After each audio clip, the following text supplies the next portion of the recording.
आज जो हमारा टॉपिक है जी वो history of Pakistan from 1947 to 2020, यानी आज हम पाकिस्तान की जो तारीख है इसको डिस्कस करने जा रहे हैं टू 1947 से 2020 तक की।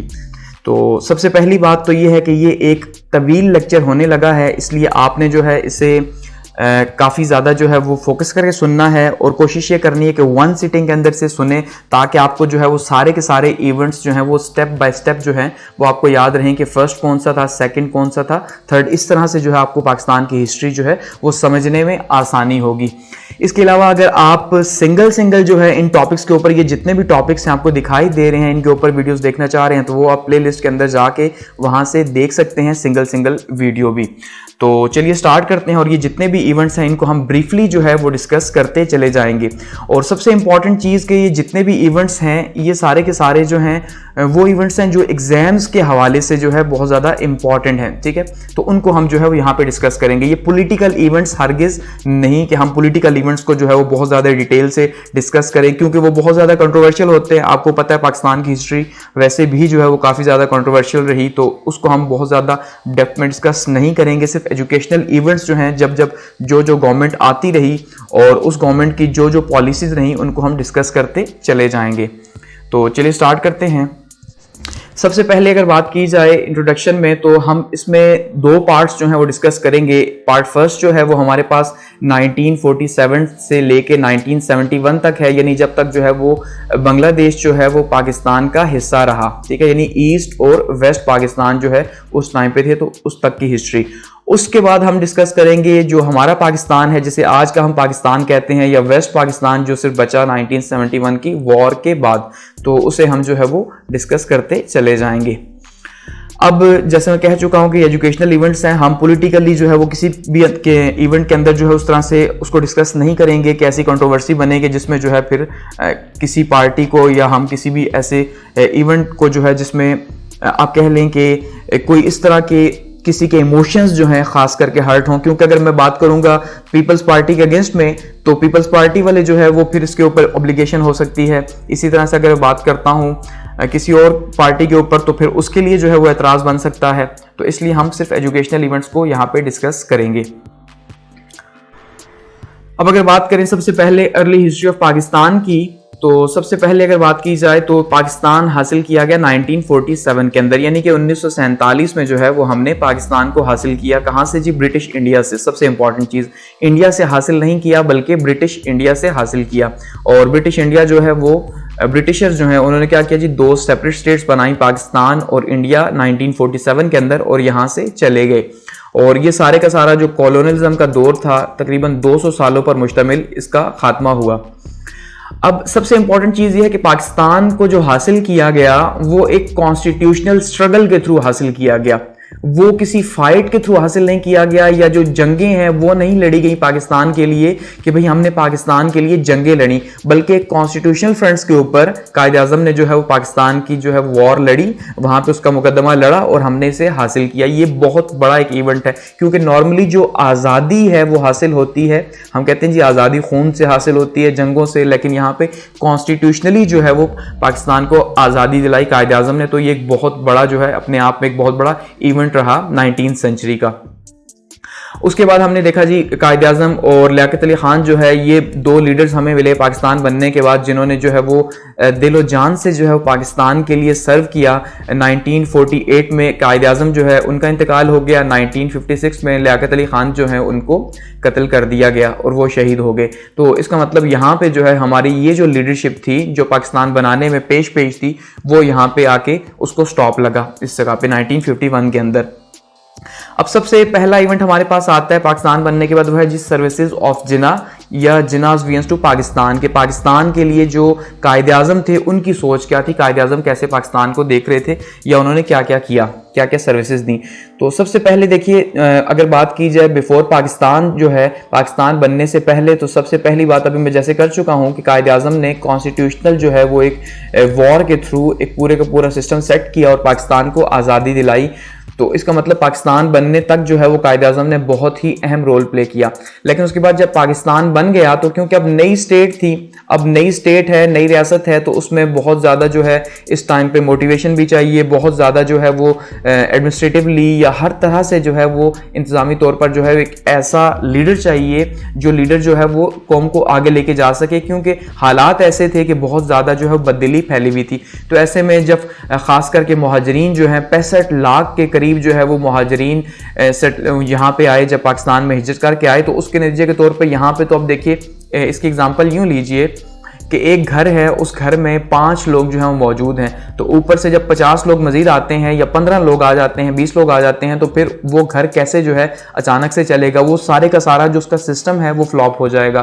तो इसी तरह से जब इतने ज़्यादा मुहाजिरीन जो हैं वो आए, तो उनको अपसेट करने के लिए यहाँ पे जगह का, इकनॉमिकली या हर तरह से जो है बहुत बड़े चैलेंजेस थे। तो ऐसे में कायद आज़म ने जो है उनको हौसला दिया, लाहौर आके स्पीच की कि भाई अब ये पाकिस्तान आपका है, आपको सेट करना है, ठीक है, और मिल के हमने इसे आगे लेके चलना है।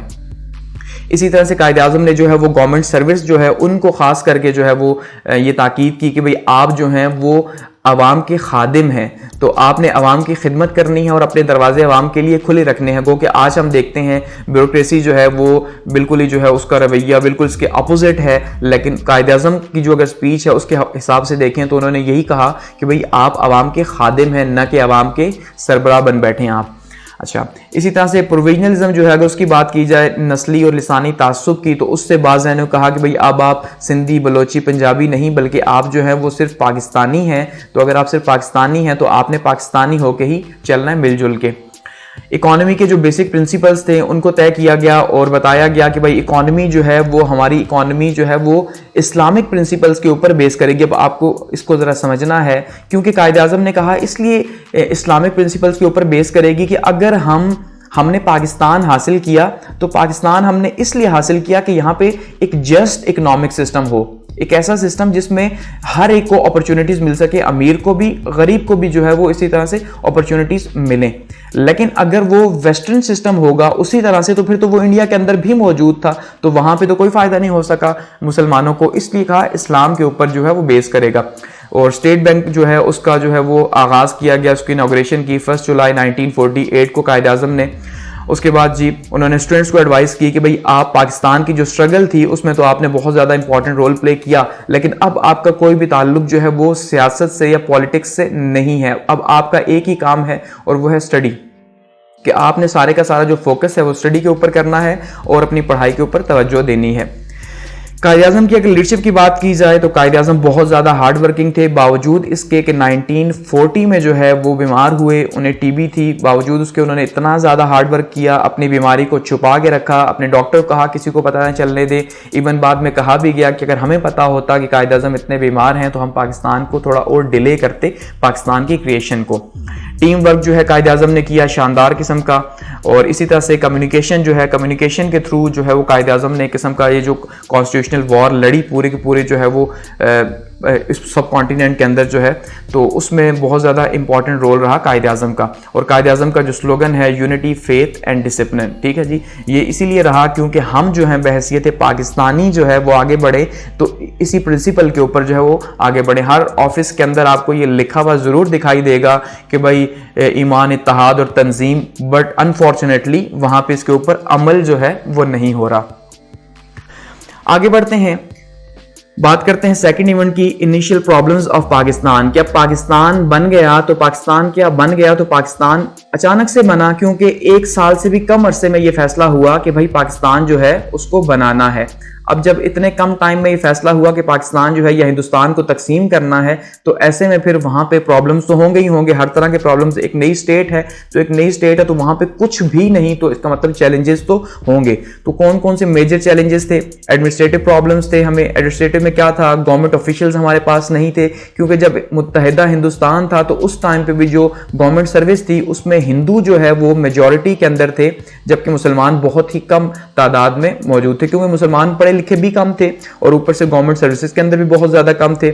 इसी तरह से गवर्नमेंट बिल्डिंग्स पाकिस्तान के पास मौजूद नहीं थी जहां पे पाकिस्तान अपना जो है वो इंतजाम चलाता। कराची को जो है वो कैपिटल बनाया गया स्टार्ट में कि भाई कराची जो है वहां पे कुछ ना कुछ ऑफिस मौजूद हैं तो उसी से रन किया जाए। एडमिनिस्ट्रेटिव स्ट्रक्चर कोई भी नहीं था। देखिए अब अगर अब बात की जाए एडमिनिस्ट्रेटिव स्ट्रक्चर की, तो अगर ये एक मुल्क है तो एक मुल्क के अंदर जो है वो छोटे छोटे जो है वो सूबे, उसके बाद डिस्ट्रिक्ट्स हैं। तो अगर डिस्ट्रिक्ट्स हैं तो हर डिस्ट्रिक्ट जो है वो सेंटर से जो है वो रन कर रहा है। वहां पे अब जैसे डीसीओ साहब मौजूद हैं हमारे और वो उसको रन करते हैं। डीपीओ पुलिस के लिए जो है वो मौजूद हैं। तो पूरे का पूरा एक स्ट्रक्चर है। तो वहां पे उस टाइम पे एडमिनिस्ट्रेटिव स्ट्रक्चर ही नहीं था एक नई स्टेट का। उसके अलावा सोशल प्रॉब्लम्स थे। सोशल प्रॉब्लम्स में जैसे कहा कि माइग्रेशंस जो थी वो तकरीबन 65 लाख के करीब जो है वो माइग्रेंट्स पाकिस्तान आए। तो इतनी बड़ी तादाद में एक स्टेट में जब दूसरे लोग जो है माइग्रेट करके आ रहे हैं दूसरे मुल्क से, तो उनको हैंडल करना बहुत ज़्यादा मुश्किल काम था। तो ये भी एक बहुत बड़ा चैलेंज था और ख़ास करके ये इकोनॉमी के ऊपर जो है वो बहुत ज़्यादा बर्डन था कि अब इनको जो है वो कैसे हैंडल किया जाए।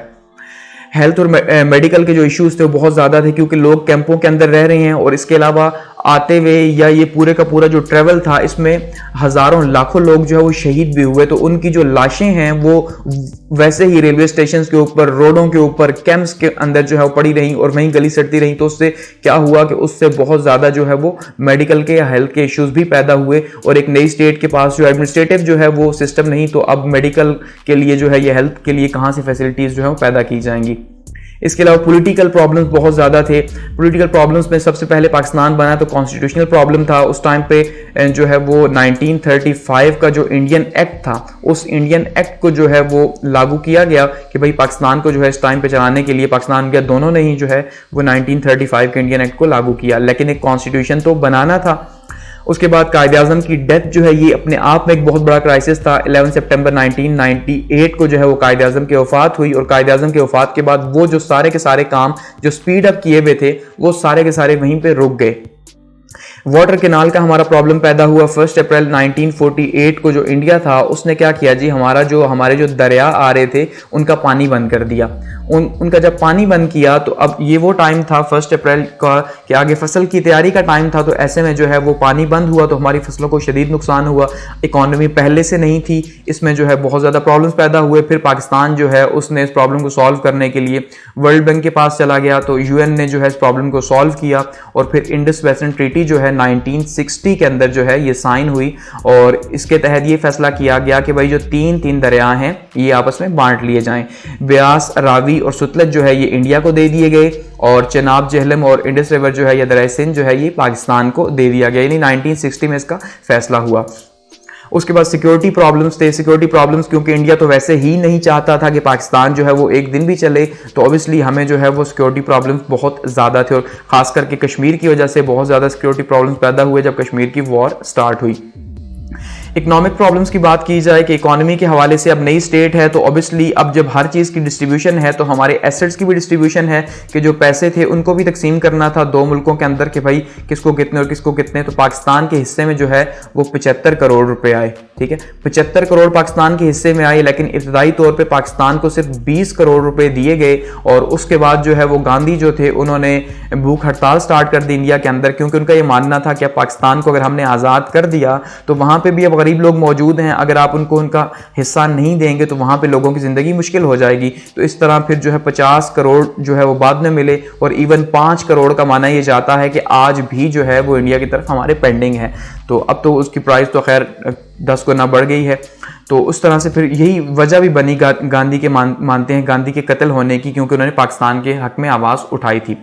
इसी तरह से डिवीजन ऑफ मिलिट्री जो है उसका भी फैसला किया गया और फील्ड मार्शल आर्चलिंग जो है इनको कहा गया कि भाई आप जो है तकसीम करेंगे। कायद-ए-आज़म ये नहीं चाहते थे, कायद-ए-आज़म जजेस जो है वो इनका पैलन चाहते थे, लेकिन फिर इन्हीं को जिम्मेदारी सौंपी गई कि भाई आप जो है वो इसकी डिस्ट्रीब्यूशन करेंगे। लेकिन फिर क्या हुआ कि जब इन्होंने बहुत तेज़ी से काम किया फील्ड मार्शल साहब ने, तो इंडिया ने जो है वो इन्हें भी चेंज करवा दिया। इंफ्रास्ट्रक्चर बिल्कुल नहीं था, यानी रोडें, सड़कें, टेलीकम्युनिकेशन कुछ भी मौजूद नहीं था एक नई स्टेट के अंदर। तो ऐसे में उसके लिए जो है वो एक दूसरे को लिंक करना भी, एक शहर दूसरा शहर, वो भी बहुत ज़्यादा मुश्किल था। पुअर इंडस्ट्रियल सिस्टम था। 21 यूनिट्स जो हैं वो टोटल पाकिस्तान के हिस्से में आए। इसकी दो बड़े रीजंस थे। एक तो ये था कि पाकिस्तान जो है या ख़ास करके जो मुसलमान हैं उनका जो रवैया रहा हमेशा से, अब भी आप देखिए पैसे के मुतालिक वो ऐसा रहा कि भाई पैसा जो है वो जहन्नुम में लेके जाता है। एक ख़ास सोच है मुसलमानों की, तो उस लिहाज से उन्होंने इंडस्ट्रीज बनाई ही नहीं, पैसा बनाया ही नहीं, और जो बनाया तो वो था भी बहुत कम, वो बहुत कम लोग थे, तो बहुत कम यूनिट्स जो पाकिस्तान के हिस्से में आए। ठीक है। दूसरा, लैक ऑफ इकोनॉमिस्ट, जैसा कहा एजुकेशन में पहले ही पीछे थे, तो इकोनॉमिस्ट फिर कहां से आते, तो वो भी बहुत बड़ा एक चैलेंज था। बैंकिंग सिस्टम बिल्कुल नहीं था हमारे पास, इसी तरह से इंटरनेशनल ट्रेड नहीं थी, क्योंकि अब स्टेट ही नई बन रही है, तो उसमें इंटरनेशनल ट्रेड जो है वो कहां से होगी। और ये सारी वो चीजें थी जो कि पहले से तकरीबन 100 साल से मुसलमान फेस कर रहे थे, क्योंकि मुसलमानों को उनके राइट्स तो मिल ही नहीं रहे थे कि पाकिस्तान इकोनॉमिकली जो है वो ग्रो कर सकते, इसलिए ये चैलेंजेस मौजूद थे। तो ये पाकिस्तान के इनिशियल प्रॉब्लम्स थे। आगे बढ़ते हैं और बात करते हैं एक्सेशन ऑफ स्टेट्स की, कि रियासतें जो हैं इनके इल्हाक की अगर बात करें कि रियासतों को इल्हाक करना था, क्योंकि अब आज़ाद हो चुका था पाकिस्तान और इंडिया, तो उस टाइम पे 562 स्टेट्स जो थी वो प्रिंसली स्टेट्स थी या शाही रियासतें थी। 562 के करीब ये शाही रियासतें थी। अब इनको ये कहा गया कि भाई आप अपनी मर्जी से जिसके साथ भी शामिल होना चाहें शामिल हो जाएं, यानी आप पाकिस्तान के साथ शामिल होना चाहते हैं या इंडिया के साथ शामिल होना चाहते हैं, ये डिसीजन आपका है।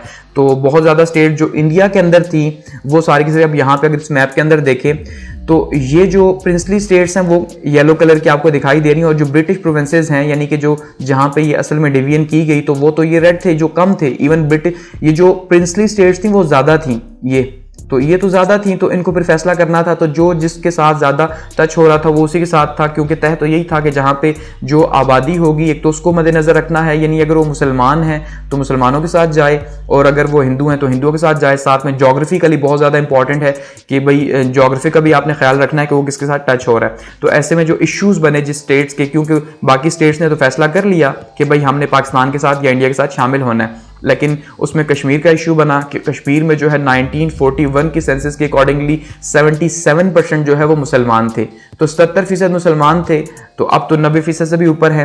तो उस टाइम पे जो है फिर उसका जो महाराजा था हरि सिंह साहब, हरि सिंह जो है ये इसने स्टैंड स्टिल एग्रीमेंट किया कि भाई फिलहाल मुझे आप ना छेड़ें और मुझे इसी तरह रहने दें, यानी मुआहदा जारिया किया कि जैसे ही हमारी जो स्टेटस है उसको वैसे ही रहने दे, क्योंकि महाराजा चाहता था कि डोमिनियन स्टेटस जो है वो दिया जाए कश्मीर को, लेकिन फिर ऐसा नहीं हो सका, और उसके बाद जो है महाराजा ने जो है वो इल्हाक का फैसला किया इंडिया के साथ। तो ऐसे में जो कश्मीरी मुसलमान थे उन्होंने जो है वो क्या किया जी, वहाँ से एक किस्म का बगावत स्टार्ट कर दी, और फिर उनकी मदद के लिए जो है वो शुमाल मगरबी सूबा जो KPK है यहाँ से मुजाहिदीन गए और उन्होंने हेल्प की, और फिर साथ में पाकिस्तान की आर्मी ने जो हेल्प की, तो फिर कुछ कश्मीर का हिस्सा आज़ाद करवाया गया, जैसे आज़ाद कश्मीर आज कहा जाता है, और बाकी जो है आज भी इंडिया के पास, और अब तो देखिए उसका स्टेटस भी चेंज हो चुका है। ठीक है, तो इसको हम आगे डिटेल से डिस्कस करेंगे।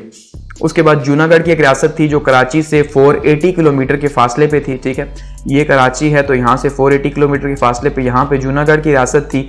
अब यहाँ की जो आबादी थी अगर उसकी बात की जाए तो वो हिंदू थी, यानी जूनागढ़ की आबादी हिंदू, लेकिन जो इसका हेड था वो मुसलमान था, और वो चाहता था कि पाकिस्तान के साथ इल्हाक करे। तो उसने अनाउंस भी कर दिया 15 सितंबर 1947 को कि भाई हमने पाकिस्तान के साथ जाना है।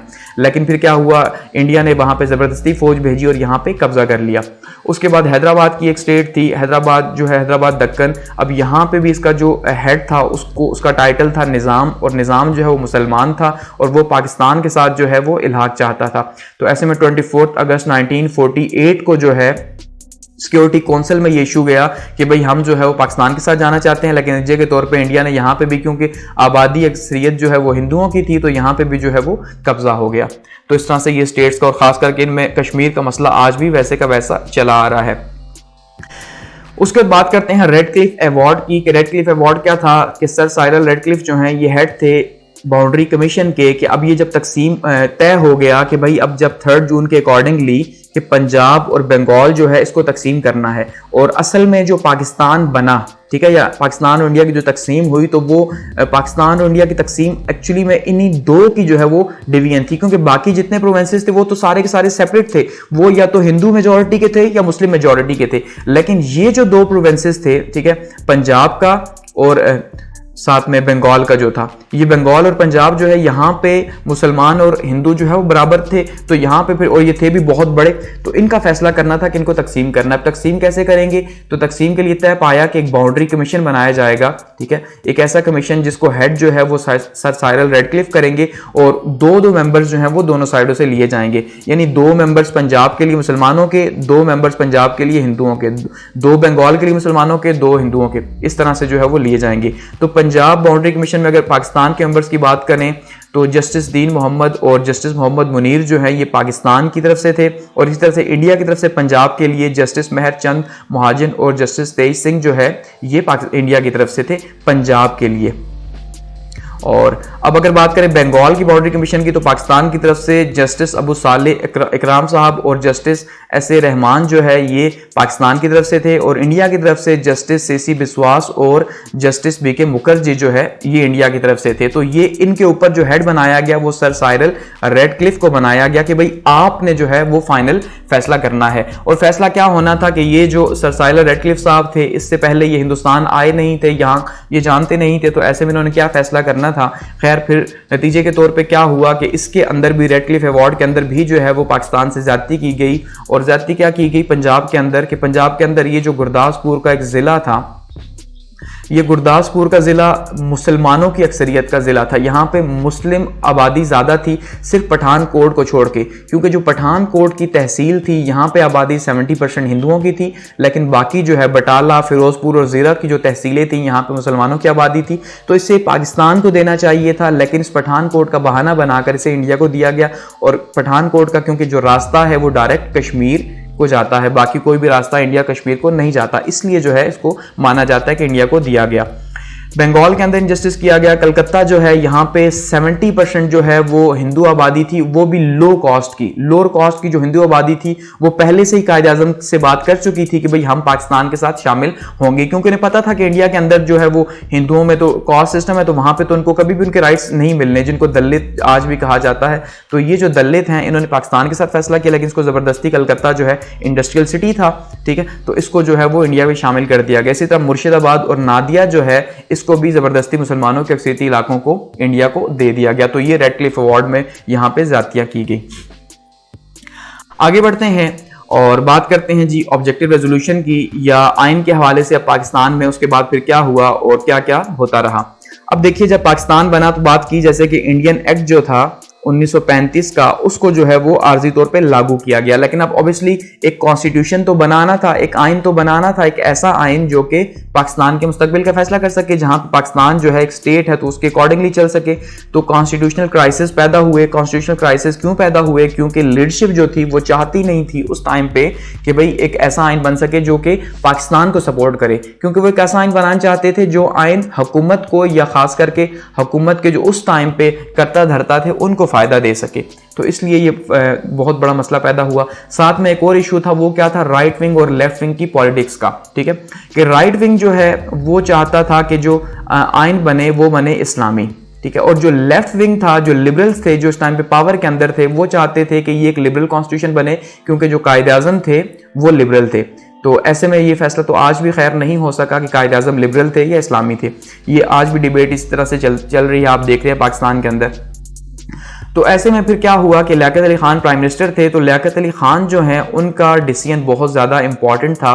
तो लियाकत अली खान ने जो है फिर वो फैसला किया अपना जो वज़न है वो राइट विंग को देने का। तो इस तरह से लियाकत अली खान ने 12 मार्च 1947 को जो है वो ऑब्जेक्टिव रेजोल्यूशन असम्बली से पास करवाई, जो कि इस्लामिक फंडामेंटल प्रिंसिपल्स के ऊपर बेस करती थी, यानी कि लिबरल जो कॉन्स्टिट्यूशन था उसका रास्ता यहाँ पे बंद किया गया। और ये तय हुआ कि ये ऑब्जेक्टिव रेजोल्यूशन या करारदाद मकासद जो है, इस करारदाद मकासद का मतलब मकसद क्या है कि ये मकासद को तय करेगी हमारा जो कॉन्स्टिट्यूशन है वो किसके ऊपर बेस करेगा।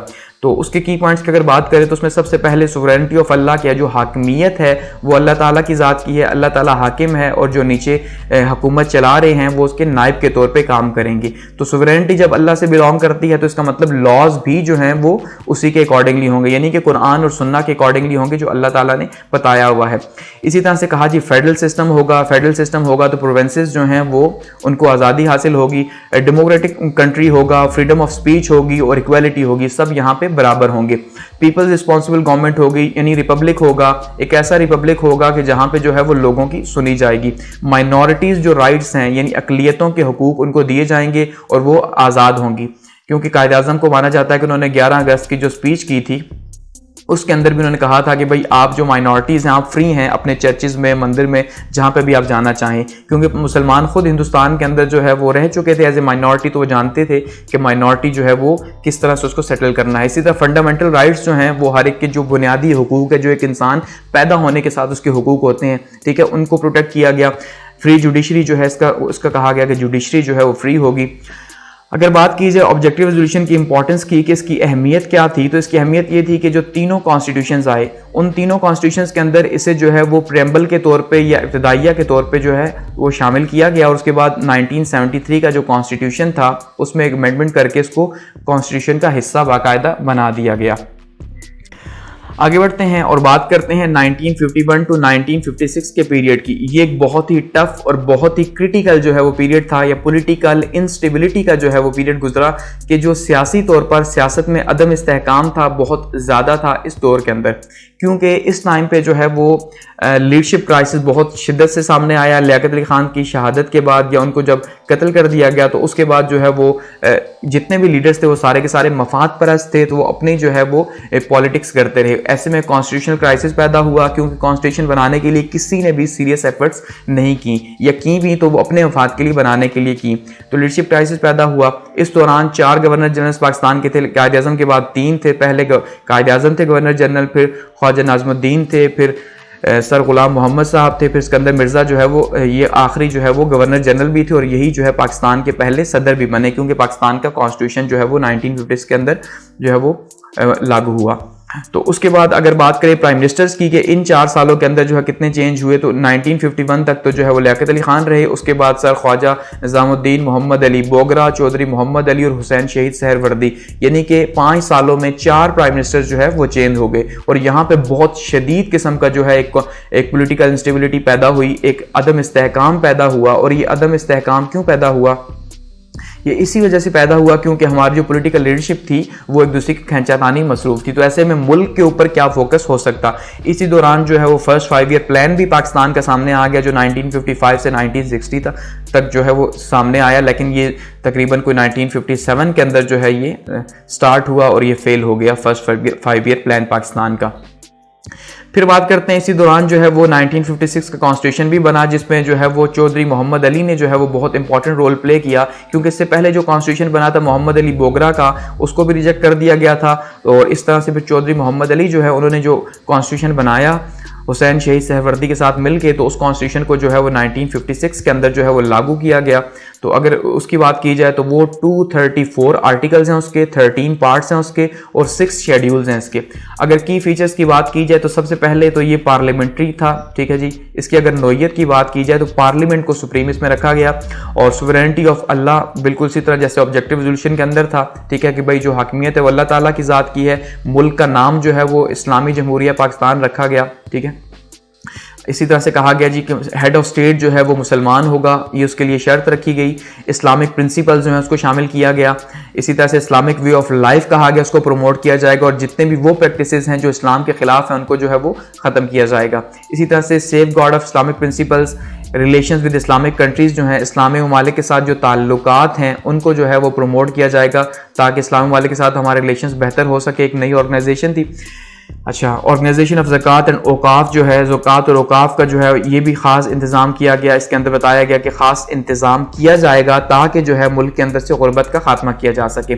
माइनॉरिटीज़ के जो राइट्स थे, अक़लियतों को जो है वो मुकम्मल आज़ादी दी गई, और जुडिशरी को फ्री रखा गया। तकरीबन वही फंडामेंट प्रिंसिपल्स इसके अंदर हमें नज़र आते हैं जो कि ऑब्जेक्टिव रेजोल्यूशन के अंदर जो है वो हमें देखने को मिले, यानी कि करारदाद मकासद में जो थे तकरीबन वैसे ही हमें 1956 के अंदर देखने को मिलते हैं इस्लामिक क्लॉजेस। आगे बढ़ते हैं। अब 1958 की अगर हम बात करें तो 1958 से 1959 तक जो है वो अयूब खान साहब का जो है वो दौर हुकूमत शुरू हो गया, और ये काफ़ी तवील जो है वो दौर रहा। इससे पहले अगर हम बात करें तो इससे पहले हमने देखा कि जो सिकंदर मिर्ज़ा साहब थे, सिकंदर मिर्ज़ा पाकिस्तान के पहले सदर बने जब उन्होंने कॉन्स्टिट्यूशन के थ्रू 1956 के आइन के तहत हल्फ लिया। लेकिन अभी 2.5 साल ही जो है ये आइन चला था तो सिकंदर मिर्ज़ा ने मार्शल लॉ लगा दिया। अब सिकंदर मिर्ज़ा सिविलियन थे लेकिन उन्होंने मार्शल लॉ लगाया, और वो मार्शल लॉ लगाया अयूब खान साहब के नाम के ऊपर, और अयूब खान ने फिर क्या किया जी, फिर उसको जो है वो टेक ओवर कर लिया और सिकंदर मिर्ज़ा साहब को साइड पे कर दिया। अब उसके बाद क्या हुआ, जब सिकंदर अयूब खान साहब का जो एरा स्टार्ट हुआ तो इसमें जो है वो काफ़ी ज़्यादा तरक्की भी हुई, लेकिन काफ़ी ज़्यादा कंट्रोवर्सीज भी सामने आई। तो उसमें सबसे पहले इन्होंने 1973 का जो कॉन्स्टिट्यूशन है उसके ऊपर काम स्टार्ट किया, क्योंकि जब इनकी गवर्नमेंट बनी तो इन्होंने एक कमेटी बना दी जस्टिस शहाब की सरबराही में, शहाबुद्दीन की सरबराही में, कि भाई आप जो है वो कॉन्स्टिट्यूशन के ऊपर काम करें। तो उन्होंने कॉन्स्टिट्यूशन बनाया जिसके अंदर अयूब खान साहब ने अपनी मर्जी से चेंजेस की और सदारती निज़ाम को ताकि उन्हें प्रमोट करना चाह रहे थे, तो उस हवाले से उन्होंने कॉन्स्टिट्यूशन बना के तो उसको जो है वो लागू किया 1962 के अंदर। और इसमें जो सबसे इंपॉर्टेंट अगर फीचर्स की बात की जाए तो इसमें प्रेसिडेंशियल कॉन्स्टिट्यूशन था ये, यानी कि एक सदारती आइन बनाया गया या सदारती निज़ाम लाया गया मुल्क के अंदर। इसी तरह से प्रोविंशियल इकोनॉमी जो थी वो बहुत कम थी इसके अंदर, यानी क्योंकि सदारती था तो जो सूबे थे उनकी खुद मुख्तारी बहुत कम थी, क्योंकि सूबों की खुद मुख्तारी पार्लियामेंट्री सिस्टम के अंदर ज़्यादा होती है, सदारती के अंदर कम। और बीडी सिस्टम जो है वो मुतारिफ करवाया गया, यानी बेसिक डेमोक्रेसीज का मुतारिफ करवाया गया। 80,000 के करीब जो है इनकी तादाद रखी गई कि भाई आप काउंसलर्स को चुनेंगे और वो जो है आगे फिर वो चुनेंगे असम्बलियों के लोगों को। डायरेक्ट इलेक्शंस यानी कि ख़त्म किए गए। इसी तरह से यूनिकैमरल पार्लियामेंट यानी कि यक ऐवानी मुकन्ना जो है वो इंट्रोड्यूस करवाई गई। जुडिशरी जो है सुप्रीम कोर्ट और हाई कोर्ट पर मुश्तमिल थी। इसके अंदर सुवरेनिटी जो है वो उसी तरह से हाकमियत जो है अल्लाह ताला की ज़ात को हासिल थी। इस्लामिक लॉज जो है उसको कहा गया प्रोटेक्ट किया जाएगा। मुल्क का नाम जमहूरिया पाकिस्तान रखा गया, लेकिन जब फिर पब्लिक प्रेशर आया तो फिर अमेंडमेंट करके दोबारा से इस्लामी जमहूरिया पाकिस्तान उसका रखा गया। रिलेशन विद इस्लामिक कंट्रीज को कहा गया प्रमोट करेंगे। इसी तरह से इस्लामिक काउंसलिंग जो है कमीशन बनाया गया, यानी इस्लामी नज़रियाती काउंसिल जो है वो उसको बनाया गया ताकि वो जितने भी लॉज हैं उनको इस्लाम के मुताबिक जो है वो ढाल सके। और फेडरल सिस्टम जो है इंट्रोड्यूस करवाया गया। फेडरल सिस्टम जो है वो उसमें सूबों की आज़ादी होती है, लेकिन पार्लियामेंट्री सदारती सिस्टम के अंदर वो कम हो जाती है। इसके अलावा अयूब खान साहब ने जो है वो रिफॉर्म्स का एजेंडा उठाया कि भाई रिफॉर्म्स जो है मुल्क के अंदर लेके आनी है, क्योंकि फर्स्ट 5 ईयर प्लान जो था वो फेल हो चुका था। तो फर्स्ट 5 ईयर प्लान फेल हुआ तो सेकंड 5 ईयर प्लान जो था वो 1960 to 1965 का था। और जो सेकंड 5 ईयर प्लान था ये बहुत शानदार किस्म का कामयाब रहा। इवन पाकिस्तान की हिस्ट्री में यही एक ऐसा जो है वो रहा, एक ऐसा जो है प्लान रहा जो बहुत ज़्यादा कामयाब हुआ। बाकी तकरीबन जो है वो फेल हुए या वो अपने टारगेट्स अचीव नहीं कर सके। अब रिफॉर्म्स में इन्होंने कौन कौन सी रिफॉर्म्स लेके आए? एग्रीकल्चर रिफॉर्म्स लेके आए, इकोनॉमिक रिफॉर्म्स लेके आए, सोशल रिफॉर्म्स लेके आए। तो सबसे पहले अगर ज़री इस्लाहात की बात की जाए कि भाई ज़री इस्लाहात जो है वो कौन कौन सी थी, तो उसमें उन्होंने क्या किया जी, जो लैंड की जो लिमिट है, ज़मीन की जो लिमिट है उसको तय कर दिया कि 500 एकड़ जो है वो नहरी ज़मीन और 1000 एकड़ बारानी ज़मीन जो है वो इससे ज़्यादा कोई नहीं रख सकता, क्योंकि इससे ज़्यादा जो ज़मीन थी उसको हुकूमत ने खुद अपने पास लेके बॉन्ड्स जो है वो इशू कर दिए कि भाई आपकी ज़मीन हमारे पास है। तो उस ज़मीन को क्या किया कि जो छोटे किसान थे उनमें तकसीम कर दिया, ताकि वो वहाँ पे क्या करें जी, वहाँ पे वो काम करें, ज़्यादा मेहनत करें और उससे ज़्यादा आमदनी हासिल हो। इसी वजह से जो है इस दौर को ग्रीन रेवोल्यूशन भी कहा गया कि बहुत ज़्यादा तरक्की हुई एग्रीकल्चर सेक्टर के अंदर पाकिस्तान में अयूब खान साहब के ज़माने में, यानी एक्स्ट्रा ग्रोथ हुई इस टाइम के अंदर। इसी तरह से जो पीसेंट राइट्स थे, जो मज़ारीन थे, उनको जो है वो प्रोटेक्ट किया गया, उनके राइट्स को प्रोटेक्ट किया गया, यानी कि एग्रीकल्चर के अंदर मेजर जो है वो रिफॉर्म्स लाई गई। गो कि अयूब खान साहब जितनी भी रिफॉर्म्स लेके आए वो सरमायादाराना निज़ाम के ऊपर जो है वो बेस करती थी, क्योंकि अयूब खान साहब का ये मानना था कि भाई अगर पाकिस्तान में 200 फैमिलीज़ जो हैं वो सरमायादार हैं तो इनको मज़ीद टैक्सेस दिए जाएं अवाम के पैसों के और इनको कहा जाए आप बिज़नेस बनाएं, तो उसके नतीजे के तौर पे क्या होगा कि ये जॉब्स जो है वो क्रिएट करेंगे। तो इसी वजह से अयूब खान साहब के ऊपर इल्ज़ाम लगता है कैपिटलिज्म का कि भाई इन्होंने कैपिटलिज्म को या 200 फैमिलीज़ को फीड किया, उनको प्रमोट किया और आज वो पाकिस्तान की करता धरता बनी बैठी हैं। लेकिन वो उस टाइम पर उन्होंने सोचा कि उनको यही सोल्यूशन नज़र आया कि भाई गरीब लोगों को तो पैसे देने का फ़ायदा है नहीं, तो अमीरों को दिया जाए तो वो बिज़नेस बनाएंगे और उससे जॉब क्रिएट होंगी। इकोनॉमिक रिफॉर्म्स के अंदर इकोनॉमिक्स रिफॉर्म्स भी की गई और उसमें जो है वो डिकेड और डेवलपमेंट का नाम दिया गया इसको, क्योंकि इसमें भी इंडस्ट्रीज़ ने, स्मॉल और लार्ज इंडस्ट्रीज़ ने बहुत ज़्यादा ग्रोथ की। इवन इंडस्ट्रियल जो हमारे जितने भी बने हैं, स्टेट्स बनी हैं, वो उसी टाइम पे जो अयूब खान साहब के ज़माने में बनाई गई, तो ये बहुत ज़्यादा तरक्की हुई इंडस्ट्रीज़ के अंदर भी। और पाकिस्तान ने बहुत ज़्यादा ग्रोथ की इस टाइम पर इंडस्ट्रीज़ के अंदर, एग्रीकल्चर के अंदर, इंडस्ट्रीज़ के अंदर। और सोशल रिफॉर्म्स की अगर बात की जाए तो 1961 के अंदर यानी 1961 में एक ऑर्डिनेंस पास किया गया और उसमें जो मैरिज है उसकी रजिस्ट्रेशन को जो है वो यूनियन काउंसिल के अंदर लाजमी करार दिया गया कि भाई आपने उसको एक तो रजिस्टर करना है, दूसरा जब आप दूसरी शादी करेंगे तो पहली जो आपकी बीवी है उसकी इजाज़त जो है वो ज़रूरी है। पहली बीवी इजाज़त देगी तब दूसरी शादी होगी, अदरवाइज नहीं हो सकती। और जो डाइवोर्स का सिस्टम था, जो तलाक थी, जो 3 तलाक़ें थी, उनको बैन किया गया, ठीक है, और 3 तलाक़ों के सिस्टम को बैन किया गया। उसके बाद जी आर्बिट्रेशन काउंसिल जो है वो मुसालियाती एक काउंसिल बनाएगी और ये मुसालियाती काउंसिल क्या थी कि अगर मियाँ बीवी के जो झगड़े हैं ठीक है, वो मियाँ बीवी के जो झगड़े हैं उनको जो है वो वहीं पे इस आर्बिट्रेशन काउंसिल के अंदर ही लेके जाएं और यहाँ पे सॉल्व किया जाए उनको, अफवाह व तफहीम से बजाय इसके कि उनको कोर्ट्स में लेके जाया जाए या आगे कहीं और लेके जाया जाए। तो ये अयूब खान साहब का एरा गुजरा। अब अगर बात करें मजीद कि इसके अंदर क्या क्या हुआ, तो 1965 के इलेक्शंस हुए और ये इलेक्शंस जो थे वो 2 जनवरी 1965 को हुए, जो कि इनडायरेक्ट इलेक्शंस थे। ठीक है जी, क्योंकि जैसे मैं बता चुका हूं बीडी सिस्टम के तहत हुए तो इनडायरेक्ट ही थे। अब इसमें एक साइड पे फातिमा जिन्ना थी और दूसरी साइड पे अयूब खान थे। अब फातिमा जिन्ना गो के जो कंजर्वेटिव जो मुस्लिम लीग थी, एक तो सॉरी जो कंजर्वेटिव पार्टीज थी, वो कंजर्वेटिव पार्टीज जो है यानी कि जो इस्लामी पार्टीज थी, उन्होंने भी फातिमा जिन्ना को जो है अपना मेंबर बनाया था। गो कि उनके लिए बहुत मुश्किल था कि एक औरत को जो है वो नॉमिनेट करें, क्योंकि सामने अयूब खान से मुकाबला था। तो लोग जानते थे वो सारे के सारे कि भाई ये बीडी सिस्टम है, इसीलिए क्योंकि धांधली की जाए तो उन्होंने फातिमा जिन्ना को मुश्तरका तौर पर जो है वो अपना कैंडिडेट नॉमिनेट किया और दूसरी साइड पर अयूब खान थे।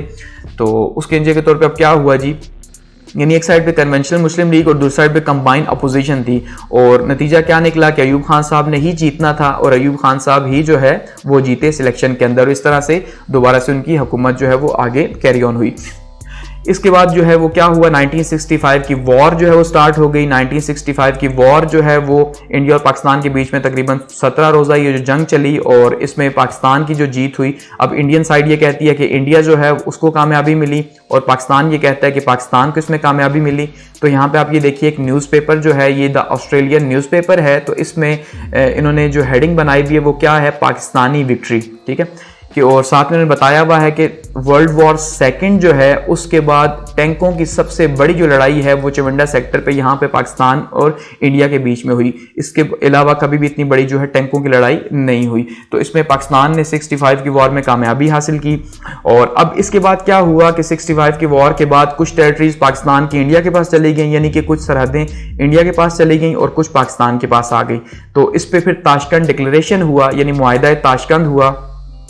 अब ये जो ताशकंद का मुआहिदा था ये उज़्बेकिस्तान के अंदर हुआ, जो उस टाइम पे रशिया का पार्ट था, ठीक है, या सोवियत यूनियन का जो है वो पार्ट था। तो यहाँ पे लाल बहादुर शास्त्री जो है वो इंडिया के प्राइम मिनिस्टर थे और पाकिस्तान की तरफ से अयूब खान साहब थे। और यहाँ पे जो है मुआहिदा क्या हुआ कि भाई जो आपने टेरिटरीज एक दूसरे की ली हुई हैं वो वापस कर दें।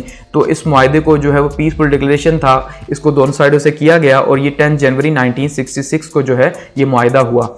अब मुआहिदा तो हो गया, लेकिन मुआहिदे के नतीजे के तौर पर उसके बाद क्या हुआ कि जो जुल्फ़िकार अली भुट्टो साहब थे, जुल्फ़िकार अली भुट्टो उस टाइम पे जो है वो फॉरेन मिनिस्टर थे अयूब खान के, तो उन्होंने क्या किया, रिज़ाइन कर दिया इसके ऊपर। क्यों? क्योंकि उनका ये मानना था कि ये जो मुआहिदा है ये असल में पाकिस्तान की शिकस्त है, कि पाकिस्तान ने जो इस वॉर के अंदर कामयाबी हासिल की थी, अयूब खान ने उसको दोबारा से नाकामी में बदल दिया इस मुआहिदे के थ्रू। ठीक है, तो इस वजह से उन्होंने क्या किया, रिज़ाइन कर दिया और रिज़ाइन करके अयूब खान के अगेंस्ट जो है वो एक मूवमेंट स्टार्ट कर दी और अपनी पीपल्स पार्टी जो है उसकी बुनियाद भी साथ में रख दी, पाकिस्तान पीपल्स पार्टी की।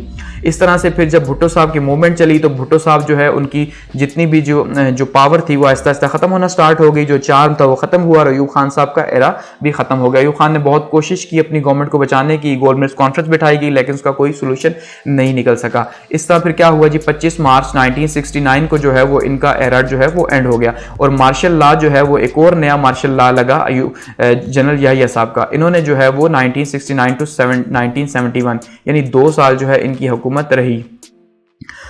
और अगर बात की जाए 26 मार्च 1969 से इनकी हुकूमत जो है वो उसका आगाज़ हुआ। आगा मोहम्मद याहिया खान साहब जो हैं इनके ऊपर काफ़ी ज़्यादा तनकीद भी की जाती है कि इन्हीं की वजह से जो है पाकिस्तान जो है वो 2 हिस्सों के अंदर तकसीम हो गया, क्योंकि ये शख्स जो है माना जाता है कि किसी भी तौर पे ना फ़ौज का सरबराह बनने के काबिल था और ना ही मुल्क का सरबराह बनने के काबिल था। और बहुत ज़्यादा इल्ज़ामात याहिया खान साहब के ऊपर लगते हैं जिनको हम यहाँ पे अभी डिस्कस नहीं करेंगे। आगे बढ़ते हैं और बात करते हैं जी याहिया खान के पीरियड की कि जो 2 साल है इन्होंने क्या कारनामे किए। सबसे पहले तो इन्होंने क्या किया जी, इनका जो पर्पस था मार्शल लॉ का, इन्होंने ये कहा कि भाई हमने इंतखाबात करवाने हैं, यानी हमने इलेक्शंस जो हैं वो करवाने हैं। तो इलेक्शंस करवाने हैं तो उसके लिए अब क्या था, क्योंकि कॉन्स्टिट्यूशन जो 1962 का था मार्शल लॉ की वजह से वो तो अब बैन हो चुका था, तो अब ऐसे में इलेक्शंस किसके थ्रू होंगे, तो उन्होंने फिर क्या किया, एक LFO लीगल फ्रेमवर्क ऑर्डिनेंस जो है पास किया और इसके तहत जो है वो इलेक्शंस करवाए गए ताकि इलेक्शंस जो है वो किसी लॉ के तहत तो हो सके। तो फिर इसके तहत इलेक्शंस हुए। 1970 के इलेक्शंस थे। पीपल्स पार्टी थी एक साइड पे और दूसरी साइड पे अवामी लीग थी, यानी और भी पार्टीज थी, लेकिन जो मेजर जो कंपटीशन था एक साइड पे जुल्फिकार अली भुट्टो साहब का था, ठीक है, और दूसरी साइड पे जो है वो शेख मुजीबुर रहमान साहब जो है उनका कंपटीशन था। अब ऐसे में जो शेख मुजीबुर रहमान थे, इनका स्लोगन तो बहुत जो है वो वाजे था। क्या था कि भाई ये जो है वो बांग्लादेश यानी कि जो बंगाल है उसको आज़ादी दिलाना चाहते थे या उसकी इटोनॉमी की बात करते थे, क्योंकि ये पाकिस्तान से पहले ही बहुत ज़्यादा नाराज़ थे या मगरबी पाकिस्तान मशरकी पाकिस्तान में बहुत ज़्यादा जो है वो नाराज़ थे। इसी वजह से शेख मुजीबुर रहमान इतने बड़े लीडर बने थे क्योंकि पाकिस्तान के खिलाफ स्पीचेस कर करके। और दूसरी साइड पर जुल्फिकार अली भुट्टो जो है उनकी पॉपुलैरिटी यहाँ पे बहुत ज़्यादा थी, पब्लिक बहुत ज़्यादा इन्हें मानती थी। और जो इलेक्शंस हुए ये फ्री एंड फेयर इलेक्शंस हुए। नतीजे के तौर पे जो हमारा वेस्ट पाकिस्तान था यहाँ पे जुल्फिकार अली भुट्टो साहब की पीपल्स पार्टी ने कामयाबी हासिल की और दूसरी साइड पे जो है वो ईस्ट पाकिस्तान था, वहाँ पे जो है वो शेख मुजीबुर रहमान साहब ने कामयाबी हासिल की। और इस तरह फिर जो है वो स्लोगन लगा, वहाँ तुम यहाँ हम। तो नतीजे के तौर पे क्या हुआ, शेख मुजीबुर रहमान साहब को हुकूमत मिलनी चाहिए थी, लेकिन याह्या खान ने हुकूमत जो है वो जुल्फिकार अली भुट्टो के हाथ चढ़ा दी। क्यों? क्योंकि वो ये चाहते थे कि जो ईस्ट पाकिस्तान है उसके किसी लीडर को ये हुकूमत ना मिल सके, उन्हें वो गद्दार समझते थे। इसके अलावा जो शेख मुजीबुर रहमान थे वो इन 6 पॉइंट्स के ऊपर जो है वो इलेक्शन लड़ रहे थे, तो इसलिए उनको गवर्नमेंट देना भी जो है वो बहुत ज़्यादा एक मुश्किल डिसीजन था, क्योंकि वो तो चाहते ही ये थे कि जो बंगाल है उसको सेपरेट किया जाए। अब वो 6 पॉइंट्स कौन से थे? सबसे पहले शेख मुजीबुर रहमान ने डिमांड की प्रोविंशियल ऑटोनॉमी की, कि मुकम्मल सूबाई खुद मुख्तारी दी जाए, कि सूबे जो हैं वो मुकम्मल तौर पर खुद मुख्तार होने चाहिए। अब कैसे खुद मुख्तार होंगे और दूसरा किस तरह से उन्हें करेंगे? एक तो ट्रेड इंडिपेंडेंस दी जाए, यानी इकोनॉमिकली उनको आज़ाद किया जाए, वो अपनी ट्रेड खुद कर सके। दूसरा सेपरेट फॉरेन रिजर्व्स के अकाउंट्स हों, जो बाहर का पैसा आ रहा है वो सारे का सारा ट्रेड के थ्रू उसके वो अकाउंट्स जो हैं वो ईस्ट पाकिस्तान के लिए अलग हो और वेस्ट पाकिस्तान के लिए अलग हो, 2 अलग अलग हों। इवन यहाँ तक कहा गया कि डिफरेंट करेंसीज हों, ताकि पाकिस्तान जो है वो इनकी करेंसी, वेस्ट पाकिस्तान जो है ईस्ट पाकिस्तान की करेंसी न ले सके, क्योंकि उनका ये इल्ज़ाम रहा कि भाई हम जो है उनके पैसे, यानी वेस्ट पाकिस्तान उनके पैसे खाता है। इसी तरह से सेपरेट अकाउंट्स और फॉरेन एक्सचेंज जो है वो कहा गया कि भाई इसके लिए भी 2 सेपरेट अकाउंट्स होंगे, ईस्ट पाकिस्तान का अलग, वेस्ट पाकिस्तान का अलग। इसी तरह से कहा गया टैक्सेस जो है उनकी कलेक्शन जो है वो सूबों के हवाले की जाए और सूबे जो हैं वो टैक्सेस जो हैं वो कलेक्ट करें और उसमें खुद मुख्तार हों। और यहाँ तक कहा गया कि एक सेपरेट फोर्स जो है, एक सेपरेट आर्मी जो है वो बनाने की इजाज़त दी जाए, और सेपरेट आर्मी हो या पार्लियामेंट्री फोर्स हो। तो ये तकरीबन वही सारे पॉइंट्स थे कि बिल्कुल एक अलग मुल्क का ही ये मुतालबा था जिसके ऊपर उन्होंने इलेक्शन लड़े और वो जीत के, क्योंकि वहाँ की पब्लिक जो है वो यही मानती थी कि भाई जो वेस्ट पाकिस्तान है वो उनको राइट्स नहीं देता, तो इसलिए उन्होंने इनको वोट दिए और ये जीते। फिर क्या हुआ कि 1971 की वॉर जो है वो स्टार्ट हो गई इंडिया और पाकिस्तान के बीच में, और दूसरी साइड पे जो बांग्लादेश था वहाँ पे, यानी कि जो बंगाल था उसमें जो उसकी बांग्लादेश लिबरेशन आर्मी थी उसकी हेल्प की रॉ ने या इंडिया ने फुल टाइम उसकी जो है वो सपोर्ट की, और नतीजे के तौर पे जो है पाकिस्तान आर्मी के खिलाफ ऑपरेशन स्टार्ट हो गया। पहले पाकिस्तान आर्मी ने ऑपरेशन स्टार्ट किया, उसके बाद उनके अगेंस्ट पे स्टार्ट हुआ, फिर जो एक वॉर में कन्वर्ट हो गया और इस तरह पाकिस्तान और इंडिया की जो है वो वॉर हुई, और इस तरह से बांग्लादेश हमसे जुदा हो गया, बंगाल हमसे जुदा हो गया। अब 1971 की वॉर के नतीजे के तौर पे बांग्लादेश बना और हमारे जो 93,000 के करीब जो है वो सिविलियन और फौजी जो है वो इंडिया के प्रिजनर कैदी बने, यानी कि उनके कैदी बने और जंगी कैदी बने इंडिया के। अच्छा, अब ऐसे में क्या था कि जो गवर्नमेंट थी वो तो ऑब्वियसली शिफ्ट हो चुकी थी, क्योंकि इलेक्शन के नतीजे के तौर पे और साथ में जब 1971 की वॉर भी हुई तो यहाँ पे जो गवर्नमेंट थी वो जुल्फिकार अली भुट्टो साहब के हवाले कर दी गई। यानी याह्या खान साहब जो हैं उन्होंने क्या किया, अपनी जान छुड़ाई और जुल्फिकार अली भुट्टो को गवर्नमेंट दे के साइड पे हट गए। अब जुल्फिकार अली भुट्टो के ये सर था कि वो जो है ये 93,000 जो है वो कैदी लेके आए और साथ में ये जो पाकिस्तान और इंडिया के जो रिलेशंस हैं इनको नॉर्मल करें। ठीक है, अब अगर सबसे पहले आगे बढ़ने से पहले हम बात करें कॉजेज़ क्या थे, क्या वजूहात थी जिसकी वजह से ईस्ट पाकिस्तान या मशरकी पाकिस्तान हमसे जो है वो जुदा हुआ। तो उसमें देखिए मशरकी पाकिस्तान की अगर हम बात करें कि जुदाई की, तो हम जितने भी रीजंस देखेंगे वो सारे के सारे रीजंस जो हैं वो हमें अपनी साइड पे दिखाई देंगे कि भाई हमने जो है वो उनके साथ ज़्यादती की और हमारी वजह से जो है वो, यानी ये जो वेस्ट पाकिस्तान है इसका जो रवैया था, इसके रवैये की वजह से, इसके एटीट्यूड की वजह से वो हमसे जुदा हुआ। तो उसमें सबसे पहली बात अगर हम देखें तो जोग्राफिकल डिस्टेंस था। ये एक हकीकत थी कि एक साइड पे जो है वो वेस्ट पाकिस्तान है और दूसरी साइड पे जो है वो ईस्ट पाकिस्तान है। अब यहाँ पे वेस्ट पाकिस्तान और यहाँ पे ईस्ट पाकिस्तान, तो बीच में जो है वो इंडिया है। तो ये 1600 किलोमीटर का आलमोस्ट जो है वो डिस्टेंस है, और यहाँ से ज़मीनी राब्ता भी कोई नहीं। तो ऐसे में जो है दो मुल्क, एक ऐसा मुल्क जिसके एक पार्ट यहाँ पे हो एक पार्ट यहाँ पे हो, तो उसको रन करना वैसे ही बहुत ज़्यादा मुश्किल है। और वो भी एक ऐसा मुल्क जहाँ पे बिल्कुल ही जो है वो उनका स्ट्रक्चर ही डिफरेंट हो, क्योंकि यहाँ पे जो है वो पंजाबी मेजॉरिटी के अंदर 70%, तो यहाँ बंगाली 70% मेजॉरिटी के अंदर हैं, क्योंकि तकसीम भी इन्हीं की हुई थी जब पाकिस्तान जो है वो बना था। तो 3 जून के अकॉर्डिंगली जो है पंजाब और बंगाल को ही तकसीम किया गया था पाकिस्तान बनाने के लिए। तो सबसे पहला एक तो ये रीजन था। दूसरा लैंग्वेज इशू था कि यहाँ पे पंजाबी थी अगर 70%, तो यहाँ पे बंगाली बोली जाती थी, तो इसका मतलब ये भी एक बहुत बड़ा इशू रहा।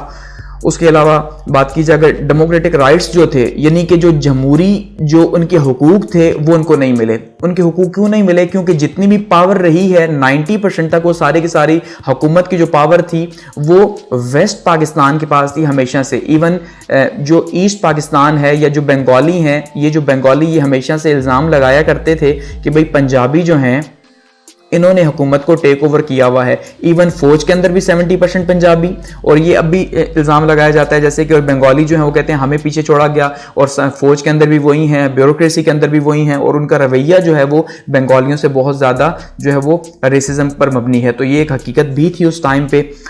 इंडियन इन्वॉल्वमेंट जो है वो बहुत ज़्यादा इंपॉर्टेंट है, क्योंकि इंडिया जो है वो कभी चाहता ही नहीं था कि पाकिस्तान एक साथ रह सके, इसलिए इंडिया जो है या रॉ जो है वो फुल टाइम हेल्प जो है वो करती रही BLA की, जो कि लिबरेशन आर्मी बनाई थी इसने बंगाल ने, तो उसकी भी हेल्प करती रही, उसको फंडिंग करती रही, उनकी ट्रेनिंग होती रही, और पाकिस्तान की आर्मी के ऊपर अटैक्स होते रहे। तो इस वजह से ये भी एक बहुत बड़ा कॉज था। BLA ने जो रोल प्ले किया, इकोनॉमिक राइट्स उनको जो है वो नहीं मिलते थे, यानी यहाँ तक माना जाता है कि शेख मुजीबुर रहमान जो है वो जब यहाँ पे ईस्ट पाकिस्तान में आए तो उन्होंने इस्लामाबाद में जो सड़कें हैं उसको यूं सूंघा और सूंघ के कहा कि मुझे यहाँ से पटसन जो है उसकी बू आती है, क्योंकि उनका ये मानना था कि पटसन उनकी बेसिक इकॉनमी, और पूरी दुनिया के अंदर पटसन सबसे ज़्यादा बांग्लादेश के अंदर भी पैदा होती है। तो उनका ये कहना था कि जो पटसन है ये हमारी है, लेकिन इसका पैसा जो है वो वेस्ट पाकिस्तान अपने ऊपर लगा रहा है, अपनी रोडों की डेवलपमेंट्स के ऊपर लगा रहा है, हमारे ऊपर नहीं लगा रहा। इसी तरह से आर्मी ऑपरेशन जो था इसने एक बहुत मेजर रोल जो है वो प्ले किया। आर्मी ऑपरेशन यानी जो पाकिस्तान ने जो है वो आर्मी ऑपरेशन स्टार्ट किया था, तो पाकिस्तान ने आर्मी ऑपरेशन स्टार्ट किया ऑपरेशन सर्च लाइट के नाम से, ठीक है। ये ऑपरेशन जो है मार्च से लेके मई तक जो है वो चला, ठीक है। और ये ऑपरेशन जो है, इस ऑपरेशन में आप कह लें कि पाकिस्तान आर्मी का बहुत ही नेगेटिव रोल, बहुत मनफी रवैया रहा इसके अंदर, यानी कि यहाँ तक कि बहुत से इल्ज़ामात लगते हैं, रेप के इल्ज़ामात भी लगते हैं कि भाई जो पाकिस्तान आर्मी है उसने मस्जिदों में घुस के जो है वो ख़वातीन का रेप किया, और इसके अलावा बहुत से मज़ीद इल्ज़ामात लगाए जाते हैं। प्रोफेसर्स को कत्ल किया गया, ढाका यूनिवर्सिटी में जो है रात के टाइम पे अटैक किया गया, और बहुत सी ऐसी स्टोरीज मिलती हैं इस टाइम पे जो पाकिस्तान आर्मी के लिए बहुत ज़्यादा नेगेटिव रहीं। और उसके अगेंस्ट में जो है फिर जब उनके दिल में इतनी ज़्यादा नफरत पैदा होगी हमारी पाकिस्तान आर्मी के लिए, तो उन्होंने क्या किया जी, उन्होंने फिर BLA ने अगेंस्ट में कार्रवाइयाँ स्टार्ट कर दी, और उसके इंजे के तौर पर जो है वो एक वॉर स्टार्ट हुई।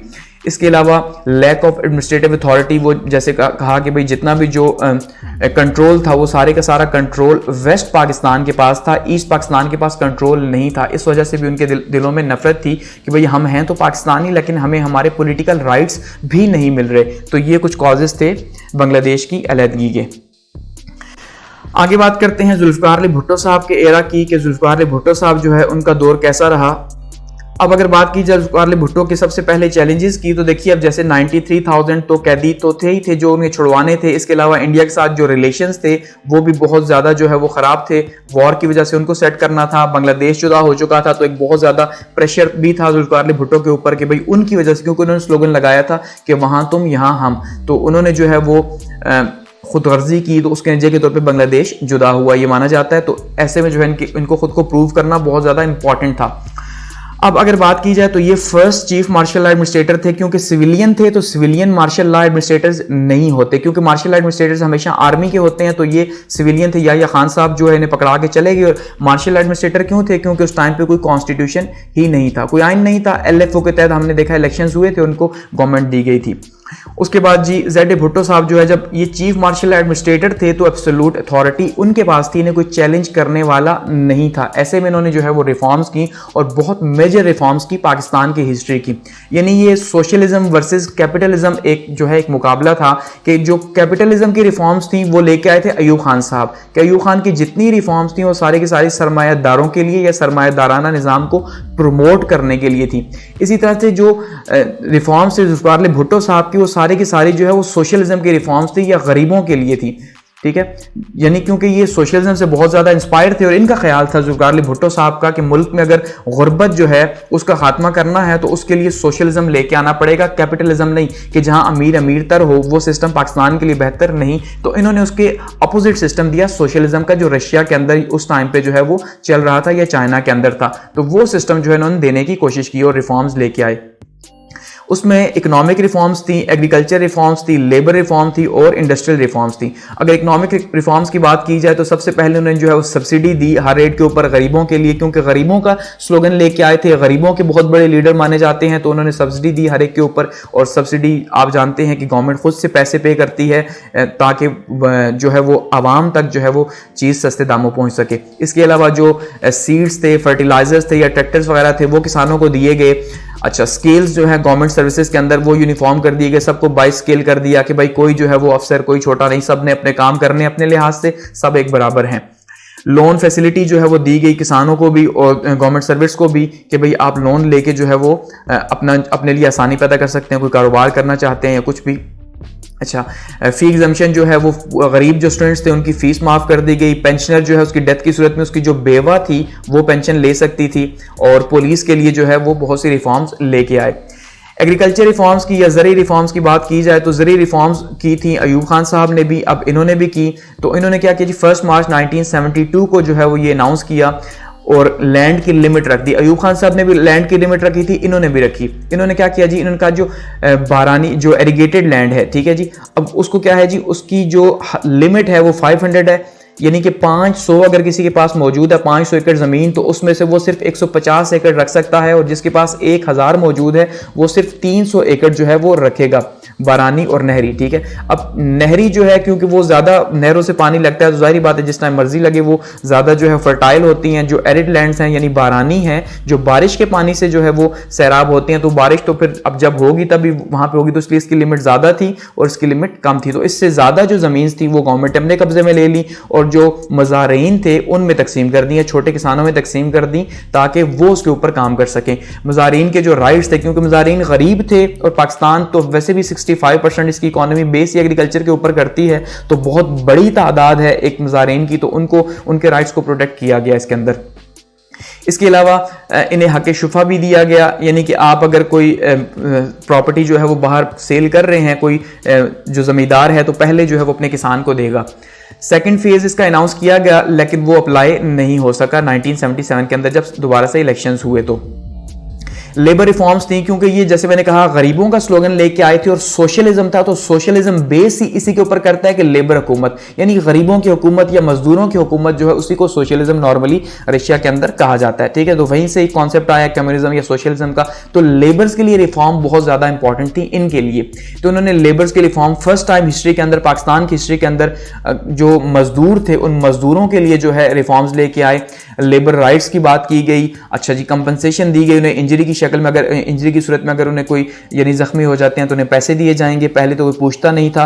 अगर वो रिटायर्ड हो जाएंगे तो उन्हें पेंशन की फैसिलिटी दी गई। इसी तरह से ट्रेड यूनियन जो है वो उसको बनाया गया ताकि उनके राइट्स को प्रोटेक्ट किया जा सके। तो यानी लेबर्स के लिए बहुत सी रिफॉर्म्स लेके आए। अगर बात करें इंडस्ट्रियल ऑर्डिनेंस की कि इंडस्ट्रीज जो है उसके लिए क्या किया गया, तो इनकी जो बेसिक पॉलिसी इनकी गवर्नमेंट की रही वो रही नेशनलाइजेशन की पॉलिसी, नेशनलाइजेशन या कोमियाना। अब कोमियाना क्या है कि सरकारी तहवील में लेना या कौमी तहवील के अंदर जो है प्राइवेट प्रॉपर्टी को जब लिया जाता है तो वो क्या है, वो कोमियाना है या नेशनलिज्म है, नेशनलाइजेशन है। उसी के अपोजिट जो है वो प्राइवेटाइजेशन है, प्राइवेट करना चीज़ों को, यानी कि जो गवर्नमेंट के पास चीज़ें हैं उनको भी प्राइवेट लोगों को सेल कर देना, जो उसके बाद हम आगे देखेंगे।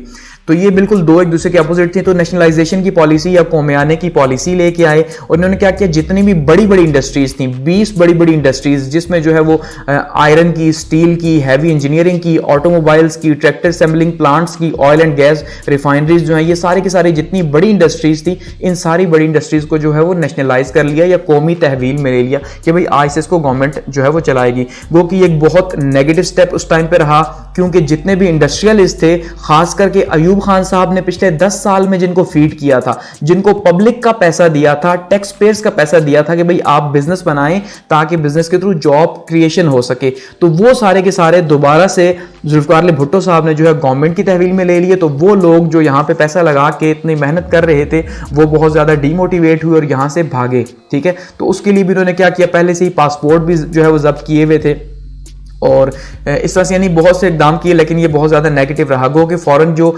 डायरेक्ट जो यहाँ पे इन्वेस्टमेंट थी उनको जो है उसको नहीं छेड़ा गया, फॉरेन डायरेक्ट इन्वेस्टमेंट या एफडीआई जिसको कहा जाता है उसको नहीं छेड़ा गया। इसके अलावा लाइफ इंश्योरेंस जो थी उसको स्टेट लाइफ के अंडर कर दिया गया 19 मार्च 1972 को, कि स्टेट लाइफ जो है उसको हेड बनाया गया, उसके अंडर जो है छोटी छोटी जितनी कंपनीज थी प्राइवेट सारी उसके अंडर कर दी गई। स्टेट बैंक जो है उसके अंडर जो है सारे के सारे छोटे बैंक्स कर दिए गए, बिल्कुल इसी तरह से स्टेट बैंक को हेड बना दिया गया 1972 में। और एजुकेशनल रिफॉर्म्स लेके आए, जितने भी प्राइवेट इदारे थे उन सारे के सबको नेशनलाइज कर लिया, सिवाय कुछ एक दो को छोड़ के, जिससे जो है वो एक मोनोपोली भी उनकी क्रिएट हुई और इससे इनके ऊपर तनकीद भी हुई। तो ओवरऑल ये जो है भुट्टो साहब की रिफॉर्म्स रही इनके टाइम के अंदर, जो कि इनके ख्याल में पाकिस्तान को तब्दील करने की एक कोशिश थी। मजीद अगर देखें इनके जो कारनामे रहे वो क्या थे, तो उसमें शिमला एग्रीमेंट जो है इनका हकीकत में एक बहुत बड़ा कारनामा जो है वो माना जाता है। और ये कारनामा क्यों माना जाता है शिमला एग्रीमेंट, क्योंकि देखिए शिमला एग्रीमेंट एक्चुअली में क्या है कि अब वो जो 93,000 हमारे जो फौजी और सिविलियन जो थे वो 1971 की वॉर की वजह से जो है वो इंडिया की तहवील में थे, तो अब उनको वापस तो लेके आना था। अब उनको कैसे वापस लेके आए, तो ऐसे में एक बहुत बड़ा चैलेंज था।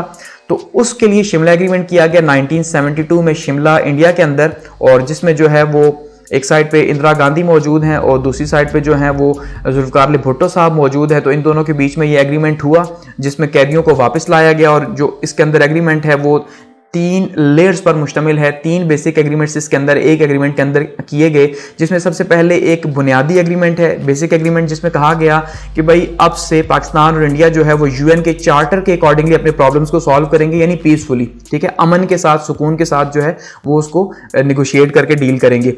बायलैटरल रिलेशंस जो हैं उनको मुस्तहकम किया जाएगा, यानी जो 2 तरफा ताल्लुकात हैं, ठीक है, 2 तरफा ताल्लुकात को बहाल किया जाएगा, लेकिन इसके बीच में थर्ड पार्टी नहीं आएगी, यानी कोई तीसरा मुल्क जो है वो इसके बीच में नहीं आएगा, बल्कि दोनों मिलके जो है आपस में फैसला करेंगे। इसी तरह से जो टेरिटरीज हैं उनको रिस्टोर किया जाएगा, जो एक दूसरे की ली हुई हैं उनको जो है वो उन टेरिटरीज को वापस किया जाएगा। इसी तरह से कहा गया जी जो इंटरनल अफेयर्स हैं एक दूसरे के ममालिक के, अंदरूनी जो मामलात हैं, उन अंदरूनी मामलात में कोई दूसरा मुल्क दखलंदाजी नहीं करेगा, यानी अगर पाकिस्तान के इंटरनल अफेयर्स हैं तो उसमें इंडिया दखलंदाजी नहीं करेगा, और इंडिया के हैं तो पाकिस्तान नहीं करेगा, यानी अपनी एजेंसीज जो हैं उनको कंट्रोल किया जाएगा। रॉ या ISI की अगर हम बात करें तो गो कि आज तक नहीं हो सका। और इस तरह कहा गया कि वॉर जो है वो किसी प्रॉब्लम का सोल्यूशन नहीं, तो टेबल टॉक जो है उसके थ्रू जो है वो बातचीत की जाएगी, बैठ के बातचीत करेंगे। ये एक बेसिक एग्रीमेंट था। दूसरा एग्रीमेंट था इसी के अंदर रिस्टोर रिलेशंस का, कि भाई ताल्लुकात जो हैं उनको अब दोबारा से बहाल भी तो करना है जो खराब हुए हैं वॉर के के तौर पे। तो उसमें सबसे पहले कहा गया जो कम्युनिकेशन है उसको दोबारा से बहाल किया जाएगा, बातचीत को नहीं बहाल किया जाएगा, ट्रेवल को प्रमोट किया जाएगा, ठीक है जी, ताकि एक दूसरे के मुल्कों में आना जाना स्टार्ट हो। ट्रेड और इकोनॉमिक्स को प्रमोट किया जाएगा, सबसे इंपॉर्टेंट मैशियत के लिए दोनों मुल्कों की बहुत ज्यादा इंपॉर्टेंट था कि तिजारत जो है उसका फरोग दिया जाए। इसी तरह से सोशल और कल्चरल एक्सचेंज जो है ये भी होगी, यानी कि सोसाइटी या लोगों को भी वीजे दिए जाएंगे, वो भी एक दूसरे के मुल्कों में आ जा सके, क्योंकि अब जाहिर बात है इनके स्टेक्स तो मौजूद है एक दूसरे कंट्रीज के अंदर। तो इस तरह ये जो है वो रिस्टोर रिलेशंस के ऊपर बात हुई। थर्ड जो थी इसके लेयर, उसके अंदर फ्यूचर रिलेशंस की बात की गई कि सबसे पहले जो है वो जो फौजें हैं उनको हम विड्रॉ करेंगे और उनको अपनी पुरानी पोजीशन के ऊपर लेके आएंगे। इसी तरह से कश्मीर की जो लाइन ऑफ कंट्रोल है जहां पे अभी इस टाइम पे फौजें मौजूद हैं उन्हीं को LOC माना जाएगा, जो 1948 में वॉर हुई थी, तो वो LOC अब इस टाइम पे इसको नाम दिया गया और उसको जो है वहाँ पे रखा जाएगा, यानी उससे ना आगे पाकिस्तान आएगा ना इंडिया जाएगा। और ये सारे का सारा 30 डेज के अंदर होगा, यानी ये जो शिमला एग्रीमेंट जितना भी था ये कहा गया कि इसको इन्फोर्स किया जाएगा 30 डेज के अंदर, ये नहीं कि भाई इसको करके छोड़ दिया तो अब ये जब तक भी हो। तो इसलिए इसी के थ्रू जो है वो प्रिजनर वापस आए, और साथ में ये माना जाता है कि पाकिस्तान के लिए शर्त भी रखी गई कि वो बांग्लादेश जो है उसको मान ले। अगर वो बांग्लादेश को मान लेगा तो फिर जो है ना ये सारे मामला सेटल डाउन होंगे। तो खैर ये बांग्लादेश को माना भी नहीं जुल्फिकार अली भुट्टो ने, और फिर भी ये सारी शर्तें जो है वो कबूल हुई, तो ये जुल्फिकार अली भुट्टो का एक कारनामा ही माना जाता है नॉर्मली। आगे बढ़ते हैं। आगे अगर बात करें जुल्फिकार अली भुट्टो के गवर्नमेंट की एक और अहम जो है वो कदम की, तो वो था कॉन्स्टिट्यूशन ऑफ 1973, यानी 1973 का जो आइन है, ये भी जो आज तक पाकिस्तान का आइन चला आ रहा है 1973 का ही है। ये कारनामा माना जाता है जुल्फिकार अली भुट्टो का कि उनकी गवर्नमेंट ने जो है एक ऐसा कॉन्स्टिट्यूशन बनाया जो आज तक चला आ रहा है। इससे पहले हम देख चुके हैं कि 1956 का कॉन्स्टिट्यूशन आया जो 2.5 साल चला। उसके बाद 1962 का कॉन्स्टिट्यूशन आया जो कि 1969 के अंदर जो है वो खत्म हो गया। तो इसका मतलब ये दोनों कॉन्स्टिट्यूशन जो थे इनके अंदर इतनी जान नहीं थी कि ये लॉन्ग टर्म के लिए रन कर सकते, लेकिन ये जो 73 का आइन था आज भी चला आ रहा है।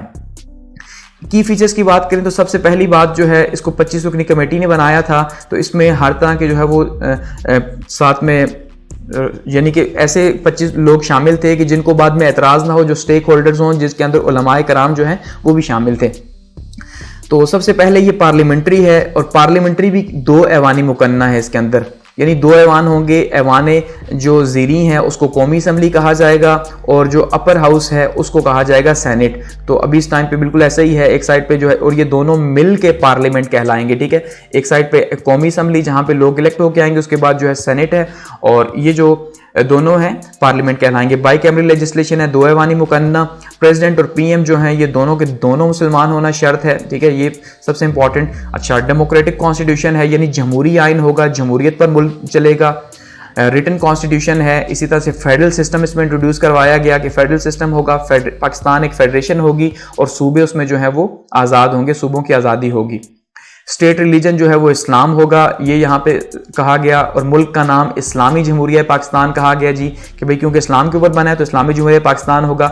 इस्लामिक वे ऑफ लाइफ जो है वो उसको प्रमोट किया जाएगा मुल्क के अंदर, यानी वो तमाम के तमाम कवानीन बनाए जाएंगे जो इस्लाम को एक तो प्रमोट कर सके, और दूसरा ऐसे कवानीन जो कि अभी बने हुए हैं लेकिन वो इस्लाम के अगेंस्ट है, तो उनको भी जो है वो आहिस्ता आहिस्ता चेंज किया जाएगा।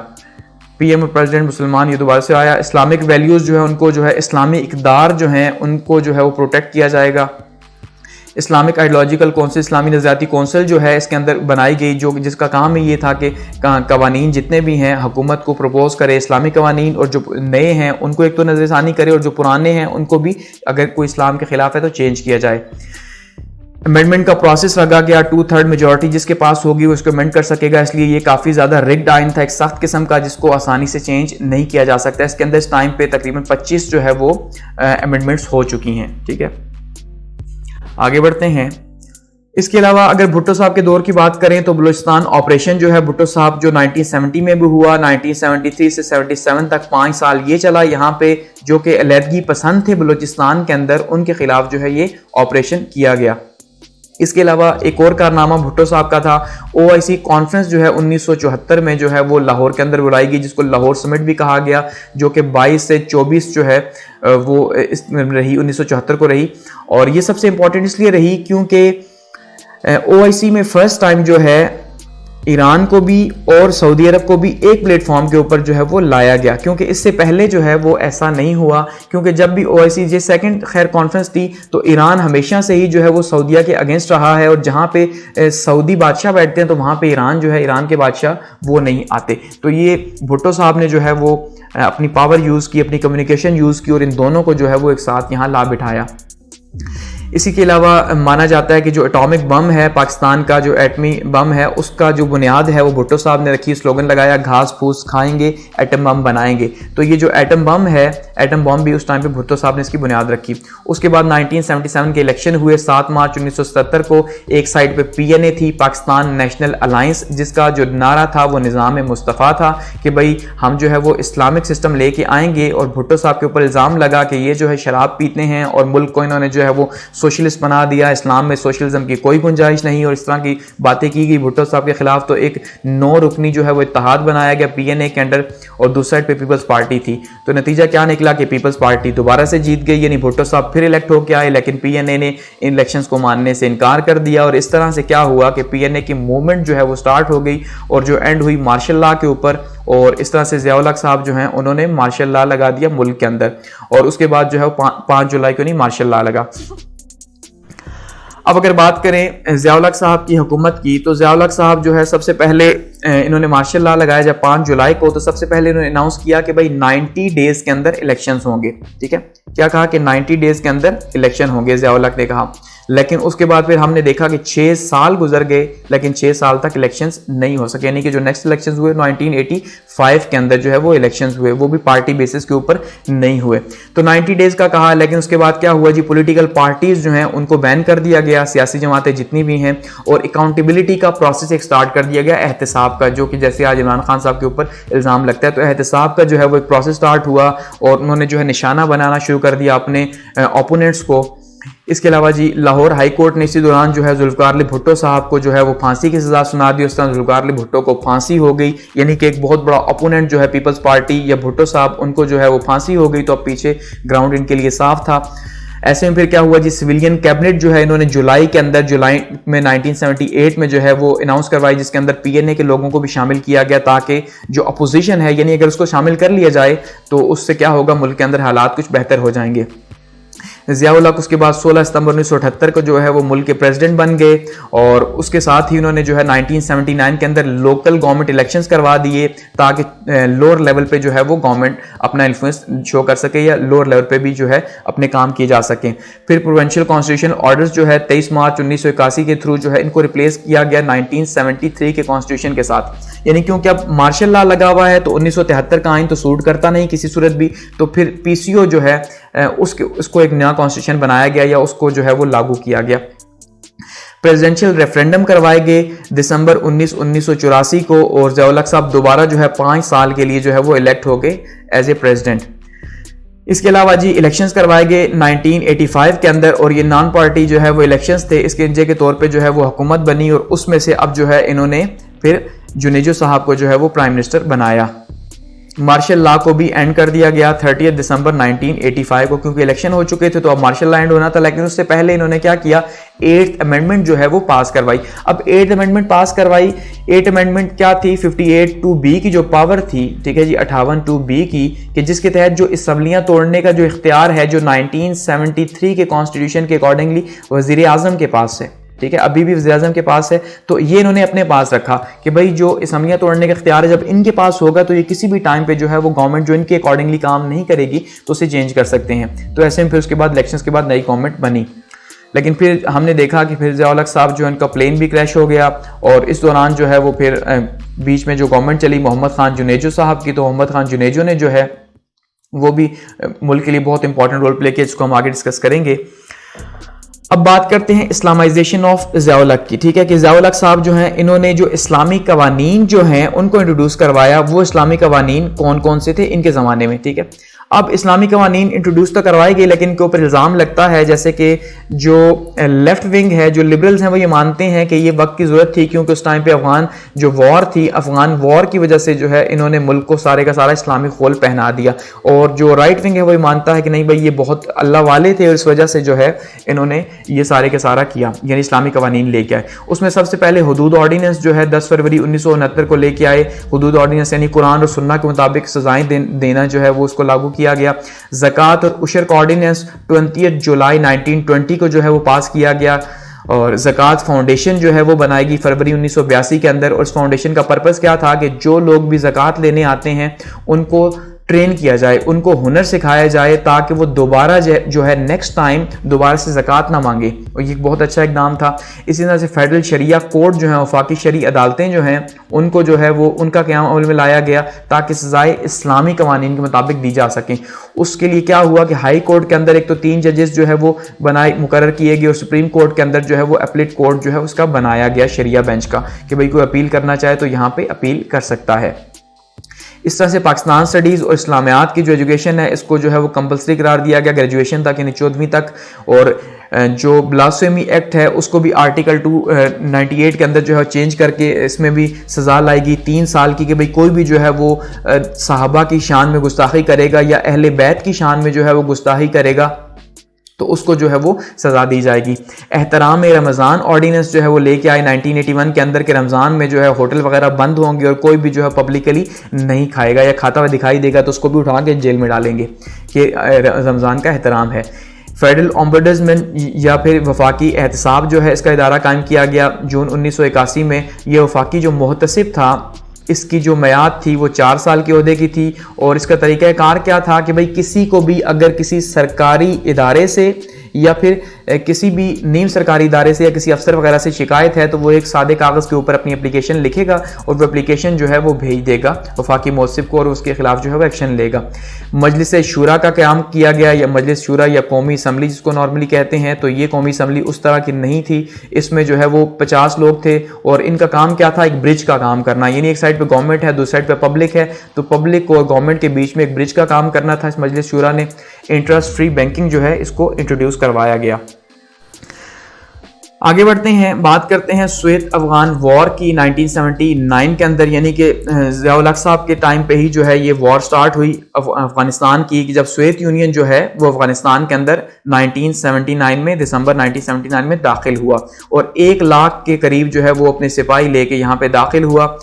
अब जब दाखिल हुआ तो माना ही जाता है कि पाकिस्तान जो है उसने इसमें बहुत इंपॉर्टेंट रोल प्ले किया, क्योंकि पाकिस्तान ये जानता था कि जो सोवियत यूनियन है, सोवियत यूनियन का जो पर्पज़ है वो अफगानिस्तान में आने का वो ये है कि ये यहाँ से होता हुआ पाकिस्तान को भी जो है वो कनकर करे और उसके बाद जो है ये बहरे अरब तक जो है वो वहाँ तक पहुँचे, यानी इसे गर्म पानियों की तलाश है नॉर्मली जो कहा जाता है। तो इसलिए पाकिस्तान ने ये फैसला किया कि सोवियत यूनियन जो है इसको वहीं पे तोड़ा जाए, उसके खिलाफ वहाँ पे एक प्रॉक्सी वॉर स्टार्ट की जाए। तो पाकिस्तान ने बहुत इंपॉर्टेंट रोल प्ले किया। अब इस वॉर के नतीजे के तौर पे तकरीबन कोई 35 लाख के करीब जो है वो मुहाजिरीन भी पाकिस्तान में आए, ये भी एक बहुत बड़ा बर्डन पाकिस्तान के लिए बना। तो पाकिस्तान वैसे ही जो है इसका एक प्लेयर बन गया, क्योंकि इतने ज़्यादा मुहाजिरीन यहाँ पे आए, साथ में ईरान गए। तो इसमें फिर क्या हुआ जी, इस्लामिक कंट्रीज़ जो है उसकी एक कॉन्फ्रेंस बुलाई गई और उन्होंने भी सपोर्ट किया पाकिस्तान को कि भाई अब ये जिहाद का टाइम है तो हमें अफगानिस्तान की मदद करनी चाहिए। इस्लामिक कंट्रीज़ ने भी ये कहा। यूएस के रोल की बात की जाए तो ये कोल्ड वॉर का एरा था जब रशिया और अमेरिका जो है आपस में लड़ रहे थे, तो ऐसे में यूएस ने भी सपोर्ट किया। यूएस ने कैसे सपोर्ट किया कि यूएस ने जो है वो डॉलर्स दिए और पाकिस्तान की मदद की, और सऊदी अरब जो है उसने भी पाकिस्तान की मदद की। सऊदी अरब ने मैन पावर प्रोवाइड की, यानी कि लड़ने के लिए मुजाहिदीन जो हैं वो मुहैया किए गए सऊदी अरब ने, ठीक है। और साथ में जो पैसे थे वो अमेरिका ने प्रोवाइड किए और इस तरह पाकिस्तान ने जो है उन्हें ट्रेनिंग दी और इस तरह से जो है ये एक वॉर लड़ी गई जो 10 सालों पर मुश्तमिल थी। और इस 10 सालों में जो है वो कामयाबी जो है वो पाकिस्तान को हासिल हुई और नतीजे के तौर पर जो सोवियत यूनियन है उसको यहाँ पर शदीद किस्म का नुकसान हुआ और तकरीबन 50 लाख के करीब जो है ये 10 सालों में अपने फौजी गंवा बैठा। और साथ में जो मईशत के ऊपर उसका जो असर था, जो रशियन मईशत के ऊपर था सोवियत यूनियन की, वो भी बहुत बुरा हुआ। और नतीजे में जब मिखाइल गोर्बाचोव जो है उनकी गवर्नमेंट आई तो उन्होंने यहाँ से वापस जाने का फैसला कर लिया। अब इसी के कॉन्टेक्स्ट में आगे है जुनेवा एकर्ड। जुनेवा एकर्ड क्या है, या जुनेवा मुआहिदा क्या है कि अब जब रशिया को यहाँ पे बहुत ज़्यादा लॉस हुआ इकोनॉमिकली भी और साथ में उनको 50 लाख फौजियों का नुकसान भी हुआ, तो उन्होंने फैसला किया यहाँ से वापस जाने का। तो फिर ये मुआहिदा हुआ पाकिस्तान के और रशिया के बीच में, यूएन जो है उसको बीच में लाया गया और यूएन के ताउन से जो है ये जुनेवा के अंदर पाकिस्तान और रशिया के बीच में मुआहिदा हुआ। और इसमें रशिया ने ये कहा कि भाई जो है वो यहाँ से फोर्सेज विड्रॉल कर लेगा, 15 मई 1988 तक जो है अपने ट्रूप्स को वापस लेके जाना स्टार्ट कर देगा। अब यहाँ पे कुछ इख्तिलाफात भी पैदा हुए। इख्तिलाफात किस बात के ऊपर पैदा हुए कि जो मोहम्मद खान जुनेजो साहब थे जो उस टाइम पे प्राइम मिनिस्टर थे पाकिस्तान के, ठीक है, जिनको ज़िया-उल हक साहब खुद अपनी मर्जी से लेके आए थे, ये चाहते थे कि साइन कर दिए जाएं 1 मार्च तक। इन्होंने कहा साइन कर दें ताकि ये पूरे का पूरा प्रोसेस खत्म हो और अफगानिस्तान से रशिया वापस जाए। लेकिन ज़िया-उल हक ऐसा नहीं चाहते थे। ज़िया-उल हक ये समझते थे कि अगर रशिया वैसे ही हिंदुस्तान को छोड़ के चला गया तो पीछे जो है वो एक सिविल वॉर जो है स्टार्ट हो जाएगी और वो पाकिस्तान के हक में नहीं। इसलिए जो है बहुत ज़्यादा ज़रूरी है कि यहाँ पे एक हुकूमत जो है वो बनाई जाए, और हुकूमत भी किसकी, तालिबान की हुकूमत बनाई जाए ताकि यहाँ पे हालात ठीक रहें, क्योंकि इन्फ्लुएंस उनका है तो इस वजह से। लेकिन फिर इख्तिलाफात जो है वो पैदा हो गए अपनी गवर्नमेंट के अंदर भी, और इसी वजह से जो है साथ में कुछ और इख्तिलाफात भी पैदा हुए। खैर ये जुनेवा एकर्ड यहाँ पे जो है वो ख़त्म हो गया, जिसका असल पर्पज़ क्या था कि भाई रशिया और जो है पाकिस्तान है उनके बीच में मुआहिदा तय पाया कि अफगानिस्तान से रशिया को वापस जाना है, अपने ट्रूप्स निकालने हैं। लेकिन इसकी वजह से जब इख्तिलाफात पैदा हुए, साथ में कुछ और बयानात हुए, साथ में ओजड़ी कैंप का जो है वो वाक़या हुआ 1988 के अंदर, ठीक है, तो फिर जो है वो जुनेजो साहब की गवर्नमेंट को घर भेज दिया गया 30 मई 1988 को, ठीक है। और इस तरह से फिर ज़िया-उल हक साहब का जो है वो प्लेन क्रैश हो गया। जब प्लेन क्रैश हुआ तो ज़िया-उल हक का एरा भी ख़त्म हो गया इस तरह से, क्योंकि वो भी जो है वो बहावलपुर एयरपोर्ट से जब उन्होंने जो है वो परवाज़ भरी तो उनके साथ C-130 के अंदर मौजूद थे, साथ में अमेरिकन एम्बेसडर थे, साथ में और लोग मौजूद थे। तो इस तरह से वो भी जो वहाँ पे शहीद हो गए और इस तरह से ज़िया-उल हक का एरा ख़त्म हुआ। अब इसी के बीच में मोहम्मद खान जुनेजो जो हैं, जो 1985 में जो प्राइम मिनिस्टर बने थे, ठीक है, 1988 तक, तो इन्होंने भी जो है वो क्या किया जी, इन्होंने अपने जब प्राइम मिनिस्टर बने तो इन्होंने अपने कुछ पॉइंट्स जो है 5 पॉइंट्स इंट्रोड्यूस करवाए कि भाई मैं गवर्नमेंट जो है वो कैसे करूंगा। तो 20 मार्च को 1985 को इन्होंने अपने 5 पॉइंट्स जो है वो आवाम को बताए। सबसे पहला क्या था जी कि 31 दिसंबर को खैर इनकी गवर्नमेंट आई, तो उसमें सबसे पहली बात उन्होंने कही कि प्रमोट करेंगे इस्लामिक आइडियोलॉजी को, यानी कि नजरिया पाकिस्तान जो है उसको प्रमोट किया जाएगा, क्योंकि अब ये एक इस्लामिक गवर्नमेंट चल रही थी ज़िया-उल हक साहब की, जो इस्लाम को प्रमोट कर रही थी। तो इन्होंने भी आगे कहा कि इस्लामिक आइडियोलॉजी जो है मुल्क को उसमें प्रमोट किया जाएगा, मुल्क में उसको। दूसरा इन्होंने कहा जी एक इंसाफ पर मबनी जो है वो इकोनॉमिक सिस्टम होगा, यानी जस्ट इकोनॉमिक सिस्टम होगा, और अनएम्प्लॉयमेंट जो है, बेरोजगारी जो है उसका खात्मा किया जाएगा। थर्ड पे उन्होंने कहा जो इलिटरेसी है या जहालत है, उस जहालत का जो है वो खात्मा किया जाएगा, और साइंस और टेक्नोलॉजी जो है इसको प्रमोट किया जाएगा, यानी मॉडर्न एजुकेशन जो है उसको प्रमोट किया जाएगा। इस तरह से कहा करप्शन और इनजस्टिस जो है इसको भी ख़त्म किया जाएगा, और नेपोटिज्म को भी ख़त्म किया जाएगा, और जो सोवरेनिटी है उसको भी, यानी अपनी जो मुल्क की हाकमियत है उस हाकमियत को भी बरकरार रखा जाएगा कि अगर कोई मुल्क अटैक करता है, खास करके इंडिया, तो हम उसका भरपूर जवाब देंगे। तो ये इनके 5 पॉइंट्स जो है वो मोहम्मद खान जुनेजो साहब के थे जिस टाइम पे गवर्नमेंट में आए। आगे बढ़ते हैं और बात करते हैं जी first era of Benazir Bhutto के बेनज़ीर भुट्टो साहिबा जो हैं, जो इनका जो फर्स्ट एरा गुजरा वो कैसा गुजरा। अच्छा, बेनज़ीर भुट्टो साहिबा की जो हुकूमत है वो 1998 से 1990 तक जो है ये रही, सॉरी ये 1988 है, 1988 से 1990 तक। अब होता ये है कि इससे पहले अगर बात की जाए, इलेक्शंस होते हैं 1988 के अंदर 16 नवंबर 1988 को, लेकिन उससे पहले जो बेनज़ीर साहिबा हैं वो 1986 में जो है वो वापस आती हैं पाकिस्तान, यानी लाहौर में ये वापस आती हैं, क्योंकि इससे पहले जब जुल्फ़िकार भुट्टो साहब जो हैं उनको फांसी दे दी गई, और उसके बाद जो है मुल्क में इन्होंने बहुत ज़्यादा, खास करके पीपल्स पार्टी जो है इसने बहुत ज़्यादा स्ट्रगल की मुल्क के अंदर। अब बहुत ज़्यादा स्ट्रगल की, इनके वर्कर्स को मारा गया, रोडों पे घसीटा गया, और बहुत बुरा, यानी कि इनको इंतकाम का निशाना बनाया गया, क्योंकि जुल्फ़िकार भुट्टो साहब जो है वो आर्मी के बहुत ज़्यादा अगेंस्ट थे, तो उसके नतीजे के तौर पे उनके साथ बहुत बुरा हुआ। तो बेनज़ीर भुट्टो साहिबा भी जो है वो मुल्क छोड़ के चली गई, फिर 1986 के अंदर वापस आई, और जब वापस आई तो उन्होंने जो है वो इलेक्शन कैंपेन स्टार्ट कर दी, और उसके नतीजे के तौर पे क्योंकि बहुत ज़्यादा पॉपुलैरिटी थी इनकी, तो इस तरह से जो मुकाबला हुआ वो असल में हुआ पाकिस्तान पीपल्स पार्टी और IJI के बीच में, यानी इस्लामी जमहूरी इत्तेहाद।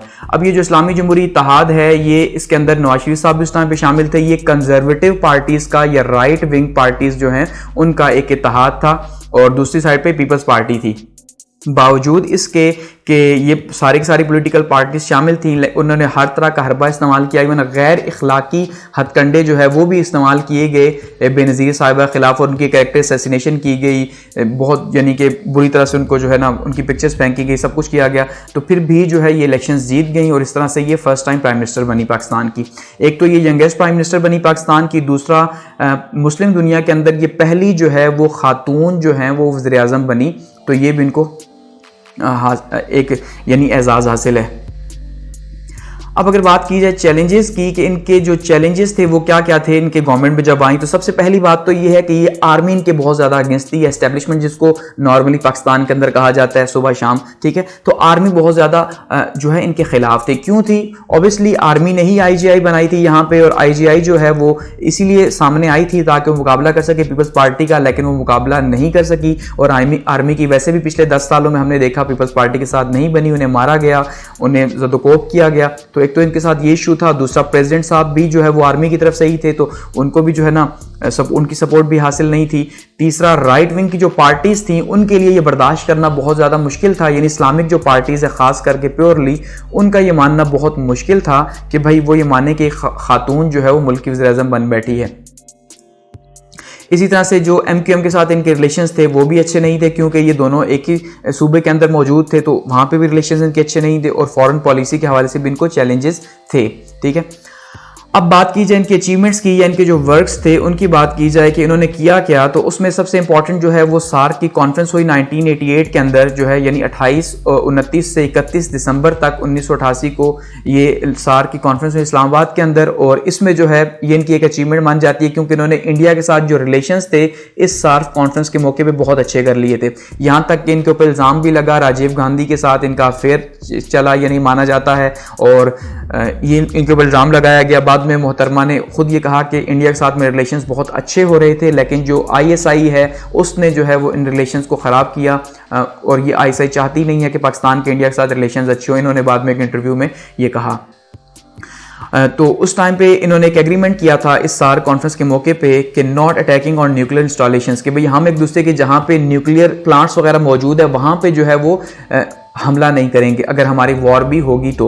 इसी तरह से रिलेशंस इंडिया के साथ फिर काफ़ी बहाल हुए। माना जाता है इन्होंने सिखों की जो लिस्टें हैं वो जो आर्मी जिसको आईएसआई जिसको सपोर्ट करती रही तो वो जो है वो राजीव गांधी के हवाले की। इसके ऊपर भी बहुत ज़्यादा जो है वो एक दोबारा से आईएसआई और हुकूमत के बीच में या आर्मी और हुकूमत के बीच में एक बहुत ज़्यादा जो है वो दोबारा से हालात ख़राब हुए। इस बात के ऊपर भी इस्लामिक कंट्रीज़ के साथ जो रिलेशंस हैं उनको प्रमोट किया गया। इसके अलावा नेशनल प्रेस ट्रस्ट जो है उसको तोड़ा गया और पीटीवी बनाया गया। नेशनल प्रेस ट्रस्ट को पॉलिटिकल प्रिजनर्स जो हैं यानी कि जो सियासी कैदी हैं उन सियासी कैदियों को जो है वो आज़ाद किया गया, और ट्रेड यूनियन जो है उसको बहाल किया गया क्योंकि ट्रेड यूनियन पहले और ख़ास करके लेबर यूनियन जो है ये भी ज़िया-उल-हक साहब के ज़माने में जो है वो बंद थी, तो इसको भी जो है वो दोबारा से बहाल किया गया। लेबर यूनियन को पीपल्स वर्कर प्रोग्राम जो है इसका आगाज़ किया गया पेशावर के अंदर, और इसके थ्रू भी जो है वो जो गरीब लोग हैं उनके लिए जो है इसमें काम किया गया।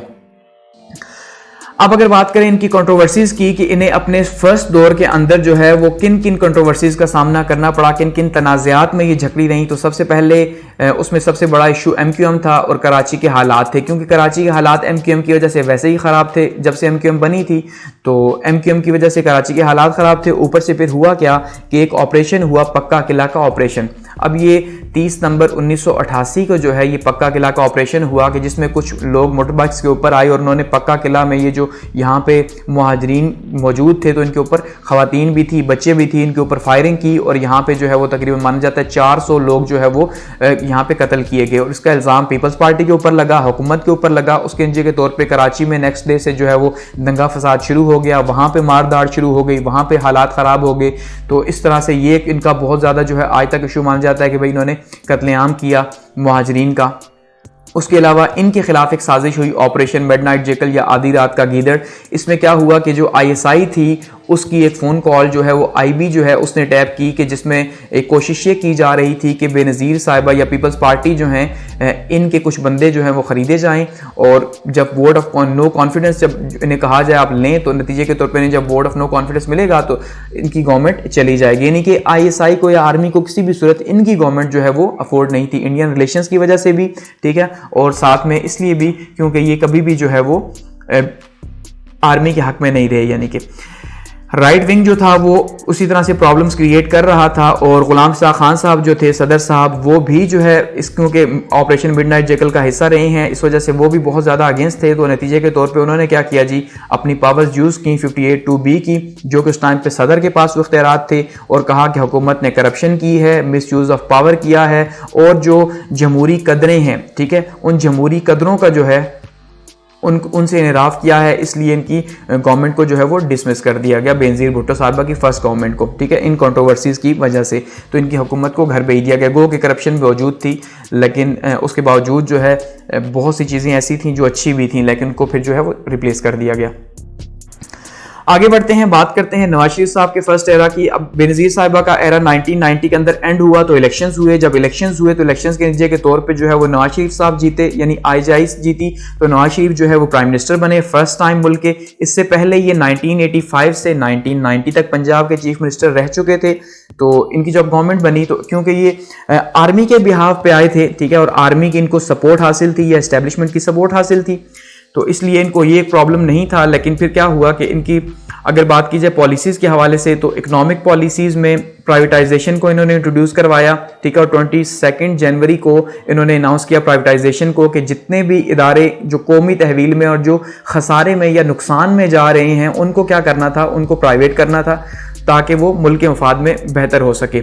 लिबरलाइजेशन का एक बहुत इंपॉर्टेंट काम इन्होंने किया, यानी इकोनॉमी को लिबरल कर दिया। अब इकोनॉमी को लिबरल करने से क्या मुराद है कि इकोनॉमी के ऊपर से जो हुकूमत का कंट्रोल था, यानी जो गवर्नमेंट कंट्रोल था इकोनॉमी के ऊपर या मईशत के ऊपर, उसको ख़त्म कर दिया। क्योंकि ये एक IMF की शर्त भी थी उस टाइम पे भी, IMF से पाकिस्तान ले रहा था प्रोग्राम्स उनके, तो उन्होंने भी कहा था कि भाई आप अपनी इकोनॉमी को लिबरलाइज करें, यानी जो गवर्नमेंट का इन्फ्लुएंस है डॉलर को कंट्रोल करने में या और चीज़ों में, वो ख़त्म किया जाए। तो ये उन्होंने एक बहुत इंपॉर्टेंट स्टेप उठाया। इंफ्रास्ट्रक्चर डेवलपमेंट के ऊपर बहुत ज़्यादा काम किया, जैसे कि जानते हैं जी मोटरवे जो है इन्होंने 1992 में उसको बुनियाद रखी। इसके अलावा भी छोटे मोटे काम जो रोडें सड़कें वगैरह बनानी थी वो। अनएम्प्लॉयमेंट के लिए उन्होंने टैक्सी और लोन स्कीम जो है वो इंट्रोड्यूस करवाई कि भाई आसान एक साथ पर जो है वो ये प्रोवाइड किया जाए ताकि जो है मुल्क से बेरोजगारी का खात्मा हो सके। एग्रीकल्चर पॉलिसी जो है उसको इंट्रोड्यूस करवाया गया, चाहे वो किसानों को चीज़ें प्रोवाइड की या उनको पैसे दिए गए कि वो बीज वगैरह या अपने लिए चीज़ें खरीद सकें।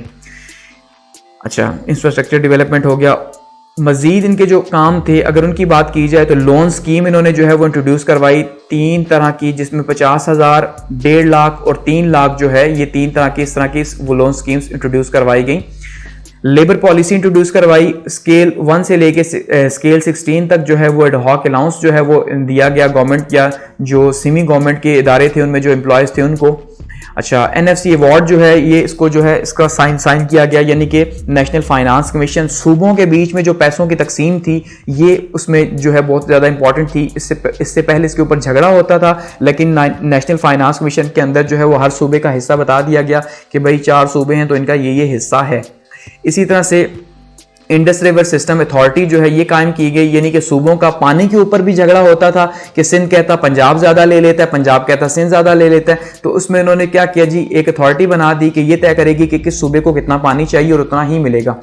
अच्छा, एक्सपोर्ट्स जो है वो इंक्रीज़ हुई, तकरीबन 12% जो है वो एक्सपोर्ट्स नवाज शरीफ के इस दौर में इंक्रीज़ हुई। फॉरेन इन्वेस्टमेंट जो है वो इंक्रीज़ हुई काफ़ी ज़्यादा इनके दौर में। बैतुल माल जो है वो उसका क़याम किया गया ताकि जो है वो गरीबों की मदद की जा सके। शरिया बिल जो है वो पास किया गया, जितने भी लॉज हैं उनको इस्लाम के मुताबिक बनाने के लिए जो है वो इस्लामी यानी कवानीन को प्रमोट करने के लिए शरिया बिल पास किया गया। लेबर पॉलिसी जो है वो इंट्रोड्यूस करवाएगी ग्रेड 1 to 15, ये दोबारा से वहीं पे आ रहा है। अच्छा, मोटरवे जो है उसका भी जो है वो संगे बुनियाद रखा गया 1992 में, जो लेकिन सेकंड टर्म में 1997 में कंप्लीट हुई।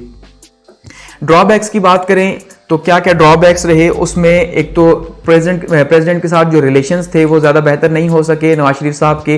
क्यों? क्योंकि जो 8th अमेंडमेंट थी ये काफ़ी मसला बना हुआ था।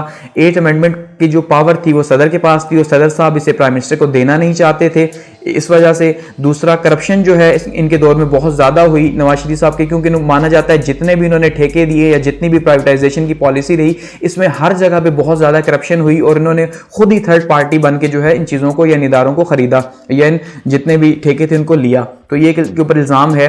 इसके अलावा ऑपरेशन ब्लू फॉक्स जो है ये किनके ऊपर इल्ज़ाम लगाया जाता है, यानी कि जो कराची ऑपरेशन था, ठीक है, 1992 में जो स्टार्ट हुआ तो वो एक बहुत ज़्यादा हालात ख़राब हुए कराची के अंदर। कोऑपरेटिव हाउसिंग सोसाइटी का एक स्कैंडल रहा कि जिसमें इन्होंने जो है वो तकरीबन 8 लाख के करीब जो है लोगों से पैसे लिए कि भाई आपको सस्ते दामों घर दिए जाएंगे, लेकिन वो पैसे जो है वो इत्तफाक स्टील के अंदर या इत्तफाक फाउंड्री के अंदर लगा दिए गए, जिसके ऊपर काफ़ी ज़्यादा इनकी जगहसाई भी हुई जो बाद में इन्होंने वापस कर दिए। इस तरह से फिर इनकी गवर्नमेंट जो है वो 18 अप्रैल 1993 को जो है वो ख़त्म हुई। लेकिन अभी आगे हुआ क्या कि जब असम्बलीज को डिसॉल्व कर दिया गया तो गवर्नमेंट तो ख़त्म हो गई, लेकिन फिर क्या हुआ कि नवाज शरीफ साहब जो है वो सुप्रीम कोर्ट चले गए। उन्होंने सुप्रीम कोर्ट में एक पिटीशन दायर कर दी कि भाई सदर ने जो है वो बगैर किसी जवाज़ के मेरी हुकूमत को ख़त्म कर दिया, और सुप्रीम कोर्ट जो है सुप्रीम कोर्ट ने इनको दोबारा से बहाल कर दिया 27 मई 1993 को, यानी दोबारा से इनकी गवर्नमेंट बहाल हो गई। लेकिन क्योंकि अब वो जो ट्रस्ट बना हुआ था वो टूट चुका था, एक साइड पे आर्मी जो थी, अब आर्मी भी जो है वो नहीं चाह रही थी नवाज शरीफ साहब की गवर्नमेंट को, दूसरी तरफ से जो प्रेसिडेंट साहब थे वो भी जो है उनके बीच में भी इशूज चल रहे थे। तो इस तरह से फैसला ये हुआ कि दोनों ही जो है वो जाएंगे, यानी प्राइम मिनिस्टर भी रिजाइन करे और प्रेसिडेंट भी रिजाइन करे और नए सिरे से जो है वो इलेक्शंस हों। तो इस तरह फिर दोनों को ही जो है वो 18 जुलाई 1993 को घर जाना पड़ गया। और वसीम सज्जाद साहब जो थे, जो उस टाइम पे सेनेट के चेयरमैन थे, ये एक्टिंग प्रेसिडेंट बने और मोइन कुरैशी जो हैं इनको इंटरिम प्राइम मिनिस्टर बनाया गया। आगे बात की जाए जी बेनजीर भुट्टो की सेकंड टर्म की, जो कि 1993 से 1996 तक रही, यानी 1993 से 1996 तक का ये दौर रहा बेनजीर भुट्टो साहिबा का। पहले हमने देखा कि 3 साल या तकरीबन 2.5 साल जो है ये इनकी हुकूमत रही, लेकिन करप्शन के चार्जेस के ऊपर चली गई। ठीक है, अब सेकंड टर्म इलेक्शंस होते हैं दोबारा से और इनकी गवर्नमेंट बनती है। तो सेकंड टर्म में जब इनकी गवर्नमेंट बनी तो 19 अक्टूबर 1994 को इनकी गवर्नमेंट बनी और सिंध और पंजाब के अंदर इनकी गवर्नमेंट बनी स्टार्ट के अंदर, और खैबर पख्तूनख्वा और बलूचिस्तान के अंदर जो है वो PMLN की यानी कि नवाज शरीफ साहब की जो है गवर्नमेंट बनी। लेकिन फिर क्या हुआ कि बाद में इन्होंने KPK के अंदर भी और बलूचिस्तान के अंदर भी अपनी ही गवर्नमेंट बना ली नवाज शरीफ साहब की गवर्नमेंट को खत्म करके। तो ये एक इनका जो है वो पॉलिटिकल एक मूव थी। चैलेंजेस की बात की जाए तो एस्टेब्लिशमेंट इनके फर्स्ट टर्म में बहुत बड़ा चैलेंज एस्टेब्लिशमेंट के साथ रहा, अपोजिशन के साथ रहा, और इकोनॉमी एक बहुत बड़ा चैलेंज था क्योंकि पाकिस्तान की इकोनॉमी बहुत ही टफ हालात से गुजर रही थी, जैसे आज आप देख रहे हैं। तो एस्टेब्लिशमेंट के साथ उन्होंने फिर क्या किया, सेकंड टर्म में हालात को बेहतर रखने की कोशिश की और बहुत ही केयर से, बहुत ही ध्यान से जो है इन्होंने अपनी जो है वो कैबिनेट बनाई ताकि दोबारा से आर्मी के साथ जो है या ब्यूरोक्रेसी के साथ हालात खराब ना हो, क्योंकि समझ गई थी कि इनके बिना गवर्नमेंट करना मुश्किल है। अपोजिशन तो खैर चैलेंज बनी ही रही। बात की जाए अगर अचीवमेंट्स की, तो अचीवमेंट्स में या इनके जो वर्क्स हैं उनमें तो KPK के अंदर इन्होंने गवर्नमेंट बनाई, बलूचिस्तान के अंदर गवर्नमेंट बनाई, US के साथ रिलेशंस को बेहतर किया, इन्होंने वुमेन राइट्स के ऊपर काम किया। गो के इल्ज़ाम ये लगता है कि इन्होंने वुमेन राइट्स के ऊपर कोई काम नहीं किया और कोई भी जो मेजर जो यानी कि अमेंडमेंट है कॉन्स्टिट्यूशन के अंदर वो नहीं हो सकी, या इवन खास करके जो हुदूद ऑर्डिनेंस थे, ठीक है, वो बहुत ज़्यादा तनकीद का निशाना बनाया गया इन्हें ख़वातीन की तरफ से कि भाई हुदूद ऑर्डिनेंस जो ज़िया उल हक साहब ने जो है वो इंट्रोड्यूस करवाए थे तो वो अभी तक जो है वो आपने चेंज नहीं किए। ठीक है, तो उनको वो चेंज नहीं कर सकी। इसी तरह से लिटरेसी जो है इसको इंप्रूव किया गया, हेल्थ केयर की जो फैसिलिटीज़ थी उसको इंप्रूव किया गया, ड्रग्स ट्रैफिकिंग जो है इसको कंट्रोल किया गया। अच्छा, फॉरेन पॉलिसी जो है इसको रिव्यू किया गया, लेकिन अब फॉरेन पॉलिसी क्योंकि ये समझ चुकी थी कि फौज के बिना फॉरेन पॉलिसी नहीं बन सकती, तो फौज के साथ ही इन्होंने मिलकर बनाई और कश्मीर इशू के ऊपर भी जो है इन्होंने काफ़ी स्टैंड लिया। लेकिन इंडिया के साथ हालात को भी साथ में इन्होंने जो है वो इंपॉर्टेंस दी इंडियन रिलेशंस के साथ। अब अगर बात की जाए ड्रॉबैक्स की कि ड्रॉबैक्स सेकंड टर्म के क्या रहे, तो एक तो सबसे पहला जो है इनका ड्रॉबैक क्या रहा कि जब इन्होंने बजट पेश किया तो जो नए टैक्सेस लगाए, तकरीबन 128 बिलियन के नए टैक्सेस लगा दिए उस बजट के अंदर, जिसकी वजह से इनके खिलाफ जो है वो हड़तालें शुरू हो गई, क्योंकि भाई इतने ज़्यादा आपने नए बजट जो है वो क्यों लगाए हैं। इसी तरह से जो प्रेसिडेंट के साथ रिलेशन थे वो रिलेशंस अच्छे नहीं थे इनके, ये भी इनका बहुत बड़ा मसला था, क्योंकि प्रेसिडेंट के साथ रिलेशन जो है वो नवाज शरीफ साहब जो है वो अच्छे बना रहे थे ताकि इनकी गवर्नमेंट को घर भेजा जा सके। मुर्तज़ा भुट्टो जो है किलिंग का इनके ऊपर इल्ज़ाम लगा कि इन्होंने अपने ही भाई को जो है वो मरवा दिया, गो के एक साइड पे इनके ऊपर इल्ज़ाम लगा, दूसरी साइड पे जरदारी को माना गया कि भाई जरदारी साहब जो हैं उन्होंने इनको कत्ल करवाया, तो ये मामला भी चला। कराची ऑपरेशन जो है इसकी वजह से हालात भी ख़राब हुए और ये भी इनके ऊपर इल्ज़ाम लगा, इकॉनमी जो है इसको भी ये सेटल नहीं कर सकी। तो इस तरह से फिर इनके ऊपर चार्जेस क्या लगे, भाई अकरबा परवरी के यानी नेपोटिज्म के आप अपने ही लोगों को, उनके जरदारी साहब को इन्होंने गोल्ड का इंचार्ज बना दिया था और इसी टाइम पे जरदारी साहब ने UK के अंदर जो है वो सरे के अंदर जो है अपार्टमेंट्स खरीदे, जो सबसे महंगा इलाका माना जाता है, सरे महल, जो केस भी चला इनके ऊपर, ठीक है, और अपनी जो वालदा हैं उनको भी जो है इन्होंने साथ में गवर्नमेंट के अंदर जो है वो मिनिस्टर बना दिया। तो ये भी इनके ऊपर नेपोटिज्म का इल्जाम लगा। करप्शन बहुत ज्यादा हुई क्योंकि अब जरदारी साहब साथ थे तो फिर ये माना जाता है कि भाई इनके ऊपर इल्जाम लगा। इवन इसी टाइम पे इनको मिस्टर 10% का जो है वो खिताब भी दिया गया, माना जाता है ये, और ये खिताब जो है वो सऊदी अरब ने दिया। RGST के ऊपर जो है प्रोटेस्ट हुई 1996 के अंदर, यानी जनरल सेल्स टैक्स में जब इजाफा किया गया तो ताजिर वगैरह जो हैं वो रोडों पे निकल आए, जिसकी वजह से जो है इनकी गवर्नमेंट को जाना पड़ा।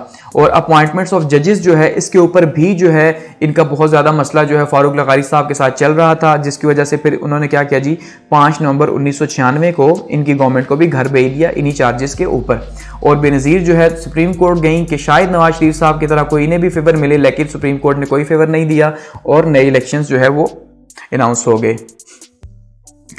आगे बात करते हैं नवाज शरीफ साहब के सेकंड टर्म की, कि नवाज शरीफ साहब का जो दूसरा दौर रहा वो कैसा रहा। तो उसमें देखिए इलेक्शंस हुए और इलेक्शंस के नतीजे के तौर पे पीपल्स पार्टी तो ऑब्वियसली रिजेक्ट हो चुकी थी और नवाज शरीफ साहब का सेकंड दौर जो है वो स्टार्ट हो गया 17 फरवरी 1997 से। अगर इनके चैलेंजेस की बात की जाए तो चैलेंजेस में प्रेसिडेंट के साथ हमेशा से, अब देखिए आप जितनी भी गवर्नमेंट्स अभी तक चली आ रही हैं पिछली 4, उनको प्रेसिडेंट के साथ इश्यूज हैं ही हैं। और इश्यूज का सबसे बड़ा रीजन जो है वो अभी तक 8th अमेंडमेंट चल रहा है कि सदर जो है वो अपने इख्तियारात नहीं देना चाह रहा, जबकि वज़ीर-ए-आज़म जो है वो अपने इख्तियारात छोड़ना नहीं चाह रहा। तो यहाँ पे ये इश्यूज चल ही रहे हैं, ठीक है। तो जुडिशरी के साथ इशू था ही था, क्योंकि इनकी फर्स्ट टर्म में जो है वो जस्टिस सज्जाद अली शाह साहब के साथ जो है इनका इशू बना था यहाँ पे सुप्रीम कोर्ट के साथ, तो उस वजह से जुडिशरी के साथ इनके इश्यूज थे। इकॉनमी जो है वो भी इशू रहा, क्योंकि इकॉनमी दोबारा से IMF प्रोग्राम के पास जा रहे थे और हालात ज़्यादा ख़राब थे। लेकिन फिर अचीवमेंट्स की अगर बात करें तो मोटरवे जो है वो 1997 के अंदर जो है वो कंप्लीट हुआ, ये इनका बड़ा कारनामा ये मानते हैं, लेकिन जिसके अंदर माना जाता है कि करप्शन बहुत ज़्यादा हुई मोटरवे के अंदर। अच्छा, एटमी धमाके जो है इन्होंने किए, ये भी इनका बहुत बड़ा, यानी कि ये खुद मानते हैं कि योम तकबीर जो ये मनाते हैं कि भाई एटमी धमाके हमने किए, योम तकबीर 28 मई को जो सेलिब्रेट की जाती है। इसके अलावा 13th अमेंडमेंट जो है 1 अप्रैल को इन्होंने पास की। 13th अमेंडमेंट क्या थी कि दोबारा से ये जो सदर के पास 8th अमेंडमेंट जो है इसके इख्तियारात हैं, 58(2)B की पावर है, ये दोबारा से प्राइम मिनिस्टर के पास आ गई। तो ये इन्होंने सबसे पहले अपने आप को सिक्योर किया कि भाई ताकि पावर तो वापस ली जाए, कि ऐसा ना हो सदर साहब दोबारा मुझे घर भेज दें। तो ये इनकी बहुत ही ज़बरदस्त किस्म की मूव मानी जाती है।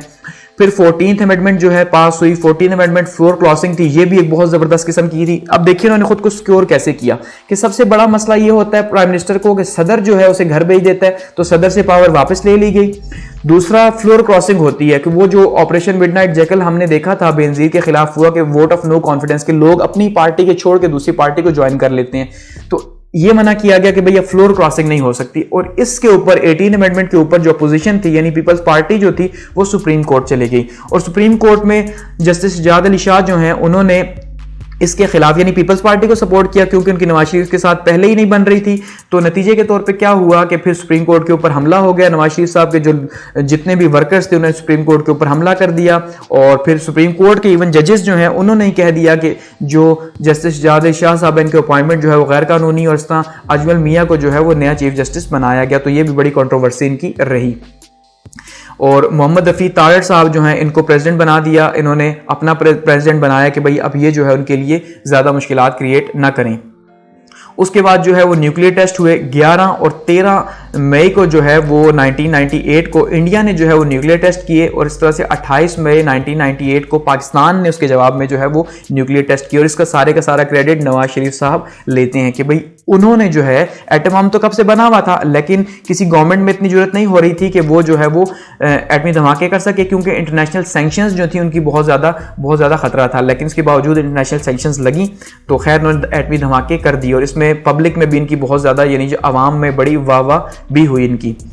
इसके अलावा लाहौर डिक्लेरेशन जो है ये एक साइन हुआ। लाहौर डिक्लेरेशन क्या था कि वाजपेयी साहब, ये आप सामने देखिए, नवाज शरीफ साहब से मिलने लाहौर आए, वो भी इतवार वाले दिन, और यहाँ पे छुट्टी भी सेलिब्रेट हुई, और साथ में जो है वो लाहौर डिक्लेरेशन हुआ कि जिसमें ये तय किया गया, क्योंकि एटमी धमाके दोनों साइडों से हो चुके थे, तो अब इसलिए ये बहुत ज़्यादा ज़रूरी था कि अब मज़ीद जो है वो एटम की तरफ या एटमी तबाही की तरफ दोनों मुल्क न बढ़े। तो ऐसे में ये जो है न्यूक्लियर कंट्रोल ट्रीटी जो है वो साइन हुई इन दोनों मुल्कों के बीच में कि भाई अब हम लड़े झगड़ेंगे नहीं, सारी बातें बातचीत से हल करेंगे 1998 में। गो कि खैर अभी ये फरवरी के अंदर आप देखिए कि ये लाहौर डिक्लेरेशन हुआ, लेकिन मई के अंदर कारगिल वॉर स्टार्ट होगी, तो वो सारे के सारे जो रिलेशंस थे, वो नारे थे, वो दावे थे, वो यहीं पे ख़त्म हो गए। खैर ड्रॉबैक्स की बात करें तो सिंध में गवर्नर राज लगाया इन्होंने 30 अक्टूबर 1998 को। ये ड्रॉबैक रहा क्योंकि कराची के हालात बहुत ज़्यादा ख़राब हो चुके थे। रोज़ कोई 30 से 40 लोग जो है कराची के अंदर जो है वो लिसानियत के शिकार हो रहे थे, तो ऐसे में गवर्नर राज वहाँ पे लगा दिया। ये भी एक इनका ड्रॉबैक रहा कि वहाँ पे वहाँ के अवाम इनके खिलाफ, अपोजिशन के खिलाफ। कालाबाग डैम के ऊपर जो है पीपल्स पार्टी ANP इनके खिलाफ हुई कि भाई आप कालाबाग डैम नहीं बना सकते। कॉन्स्टिट्यूशनल क्राइसिस जो है वो तो चल ही रहे थे, जैसे हमने देखा कि पूरा सुप्रीम कोर्ट के ऊपर ही हमला कर दिया गया। ठीक है, प्रेसिडेंट के साथ जो कॉन्फ्लिक्ट था, अब यहाँ पे प्रेसिडेंट के साथ कॉन्फ्लिक्ट क्या बना कि दोबारा से अब क्योंकि सदर साहब तो इन्हीं के थे, लेकिन इसके बावजूद जो है फिर भी इनको प्रॉब्लम्स का सामना करना पड़ रहा था। आर्मी के साथ अगर रिलेशंस की बात की जाए तो जहांगीर करामत साहब से इन्होंने खड़े खड़े जो है वो रिजिग्नेशन लिया था नवाज शरीफ साहब ने जहांगीर करामत से कि भाई आप रिजाइन करें, और उन्होंने जनरल मुशर्रफ जो है उनको, जो कि जूनियर थे, उनको सदर बनाया कि शायद अब ये मार्शल लॉ ना लगे या मार्शल लॉ का खतरा टल जाए। और जनरल मुशर्रफ ने क्या किया, आते ही कारगिल वॉर छेड़ दी। एक ऑपरेशन था छोटा सा जो ऑपरेशन बताया गया, लेकिन ये एक फुल फ्लेज वॉर जो है उसमें कन्वर्ट हो गया। 3 मई से 26 मई तक जो है ये चला, और उसके नतीजे के तौर पर फिर जो है इंडिया ने पूरी की पूरी वॉर जो है एक लॉन्च कर दी, क्योंकि इंडिया अब यहाँ पे उसको शिकस्त का सामना हो रहा था कारगिल के महाज पे, तो उसने पूरी वॉर जो है वो स्टार्ट कर दी। फिर नवाज शरीफ साहब वाशिंगटन चले गए और वहां पे जाकर उन्हें कहा कि प्लीज ये पहले ही हालात खराब है हमारे इंटरनेशनल सैंक्शंस की वजह से, तो आप ये जो है जंग को खत्म करवा दें। जंग के खत्म करने के लिए तो इस तरह वाशिंगटन डिक्लेरेशन जो है उसके तहत इस जंग का खात्मा हुआ, जो कि जंग होते होते बची। और इसी के ऊपर जो है वो इख्तिलाफात भी पैदा हुए आर्मी चीफ यानी मुशर्रफ साहब के बीच में और साथ में नवाज शरीफ के बीच में। नवाज शरीफ का ये आज भी नवाज शरीफ साहब मानते हैं कि जो कारगिल का ऑपरेशन था, नवाज शरीफ ने, मुशर्रफ ने जो है इन्हें एतमाद में नहीं लिया और बिना बताए ये ऑपरेशन किया।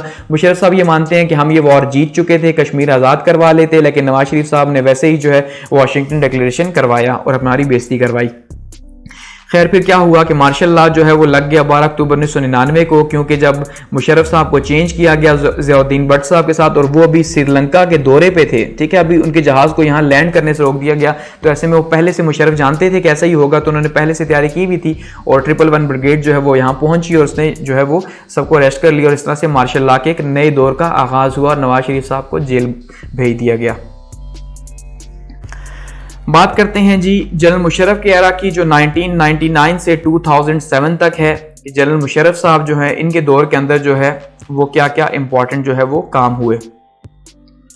अब सबसे पहले अगर बात की जाए, नवाज शरीफ साहब को जेल भेजा गया, पहले हाउस अरेस्ट किया गया, उनके ऊपर मुकदमा चलाया गया, बल्कि मुकदमे चलाए गए, और उसके बाद उन्हें जो है वो अडयाला जेल जो है वो भेज दिया गया। फिर अटक जेल में भी वो रहे, उसके बाद जो है उनको फिर बाहर आपने देखा भेजा। तो कारगिल वॉर के ऊपर इख्तलाफात पैदा हुए, और मुशर्रफ साहब जो है वो चीफ एग्जीक्यूटिव के तौर पर जो है, क्योंकि पोजीशन तो कोई थी नहीं और सदर साहब मौजूद थे अपनी जगह पे, प्राइम मिनिस्टर बन नहीं सकते थे, तो ऐसे में जो है वो चीफ एग्जीक्यूटिव के तौर पे इन्होंने जो है वो मुल्क को संभाला, और फिर जो है सदर को घर भेज के, और 20 जून 2001 को जो है ये सदर भी बन गए, ठीक है, उसके बाद ये सदर बने। चैलेंजेस क्या थे? पॉलिटिकल चैलेंज था, क्योंकि सियासी लोग इनको मानने से इनकारी थे। कॉन्स्टिट्यूशनल चैलेंज था, क्योंकि 1973 का कॉन्स्टिट्यूशन एक बार फिर रुक चुका था। इकोनॉमिक जो है, इकोनॉमी जो है वो नीचे जा रही थी, और साथ में फिर 9/11 का जो है एक चैलेंज पैदा हुआ कि जब अलकायदा ने जो है वो उसामा बिन लादेन की सरबराही में जो है वो क्या किया जी, पेंटागन के ऊपर और वर्ल्ड ट्रेड सेंटर के ऊपर जो है वो अटैक कर दिया, और उसके नतीजे के तौर पे तकरीबन 3000 के करीब जो है वो अमेरिका के अंदर लोग जो है वो मारे गए। तो उसका सारे का सारा इल्ज़ाम अलकायदा के ऊपर लगा, और अलकायदा अफगानिस्तान में था, इस वजह से अफगानिस्तान पाकिस्तान के साथ था, तो पाकिस्तान को इस्तेमाल करना था अमेरिका और अलकायदा के लिए, तो इसलिए मुशर्रफ साहब ने उनकी हिमायत की, उनको अड्डे वगैरह दिए, तो ये भी इनके लिए एक चैलेंज था इनको सपोर्ट करना। खैर इन्होंने फिर भी जो है वो अपने काम जारी रखे। सबसे पहले मुशर्रफ साहब ने क्या किया जी, NBR नेशनल रिकंस्ट्रक्शन ब्यूरो जो है इसका क़याम किया, ताकि मुल्क को दोबारा से जो है वो कंस्ट्रक्ट किया जाए या मुल्क को आगे लेके जाया जाए। तो उसके तहत जो है लोकल बॉडीज़ के इलेक्शंस जो है वो अनाउंस करवाए गए 3 स्टेप्स के अंदर, और ये बहुत ही पावरफुल इलेक्शंस थे लोकल बॉडीज़ के पाकिस्तान की हिस्ट्री के, क्योंकि इसमें डिसेंट्रलाइजेशन के ऊपर बहुत ज़्यादा जोर दिया गया, और सारे के सारे जो इख्तियारात थे वो नाजिम जो है उसको दिए गए। इवन DC की सीट को ख़त्म करके DCO बना दिया गया, डिस्ट्रिक्ट कोऑर्डिनेटिंग ऑफिसर, कि भैया आपने नाजिम के साथ मिलके काम करना है। DPO जो है उसको भी, पुलिस वर्क के हेड को भी नाजिम के अंडर कर दिया कि आपने मिलके काम करना है। इसके अलावा नाजिम जो है उसको इख्तियार दिया गया कि वो वहां पे टैक्स कलेक्शन भी कर सकता है, और नाजिम की अपनी जो एजुकेशन थी उसको 10वीं पास रखा गया। तो ये 3 लेयर्स के ऊपर जो है वो मुश्तमिल था, जिसके अंदर जो है वो पहले यूनियन काउंसिल थी, फिर तहसील कौंसिल थी, और उसके बाद जो है वो जिला कौंसिल थी। तो ये 3 लेयर्स थी। जो यूनियन कौंसिल थी इसके इलेक्शंस होने थे डायरेक्ट इलेक्शंस, लेकिन जो तहसील कौंसिल थी या जिला कौंसिल थी, इन दोनों के इलेक्शंस होने थे इनडायरेक्ट, कि भाई अब जो यूनियन कौंसिल के लोग इलेक्ट हो चुके हैं अब उनके थ्रू जो है इनको इलेक्ट किया जाना था। तो ये पूरे का पूरा एक स्ट्रक्चर बनाया गया, और बहुत ही शानदार किस्म का ये स्ट्रक्चर था, और 2005 में इसमें चेंजिंग की गई, और दोबारा से 2005 का लोकल गवर्नमेंट एक्ट भी जो है वो लागू किया गया। लेकिन ऐसी गवर्नमेंट जो है जो हकीकत में जो है इतनी ज़्यादा एम्पावर थी, इससे पहले उसके बाद पाकिस्तान में लोकल बॉडीज़ के अंदर देखने को नहीं मिली। रेफरेंडम करवाए मुशर्रफ साहब ने 30 अप्रैल 2002 को कि भाई मुझे सदर मानते हो कि नहीं, और ख़ुद से ही कहा कि भाई मैं सदर बन गया हूँ पाकिस्तान का, ठीक है, कि भाई मुझे बहुत ज़्यादा वोट पड़े हैं। LFO हुआ उसके बाद, यानी कि दोबारा से वही लीगल फ्रेमवर्क ऑर्डिनेंस जो है 21 अगस्त 2002 को जो है वो जारी किया गया, जिसके तहत अब इलेक्शंस करवाने थे, क्योंकि अब कॉन्स्टिट्यूशन तो था नहीं, तो किसी निज़ाम के तहत जो है वो इलेक्शंस तो होने। तो साथ में उन्होंने ये भी कहा कि जो जब से मार्शल लॉ लगा, यानी 1999 से लेकर 2002 तक के जितने भी इनके इकदाम हैं उनको किसी भी कोर्ट के अंदर चैलेंज नहीं किया जा सकता। और इसी के तहत जो है वो सदर को कौमी असम्बली के अंदर और वज़ीर जो गवर्नर्स हैं उनको सूबाई असम्बलियों के अंदर जो है वो जो भी जीती हुई पार्टीज थी उनको नॉमिनेट करना था। इस तरह पे 2002 के इलेक्शंस हुए और नतीजे के तौर पे जो काफ लीग है, यानी कि PMLQ जो है, जो कि असल में PMLN से ही निकल के बनी हुई थी, वो जीती और सबसे बड़ी पार्टी बन के सामने आई और इस तरह से गवर्नमेंट उनके हाथ में गई।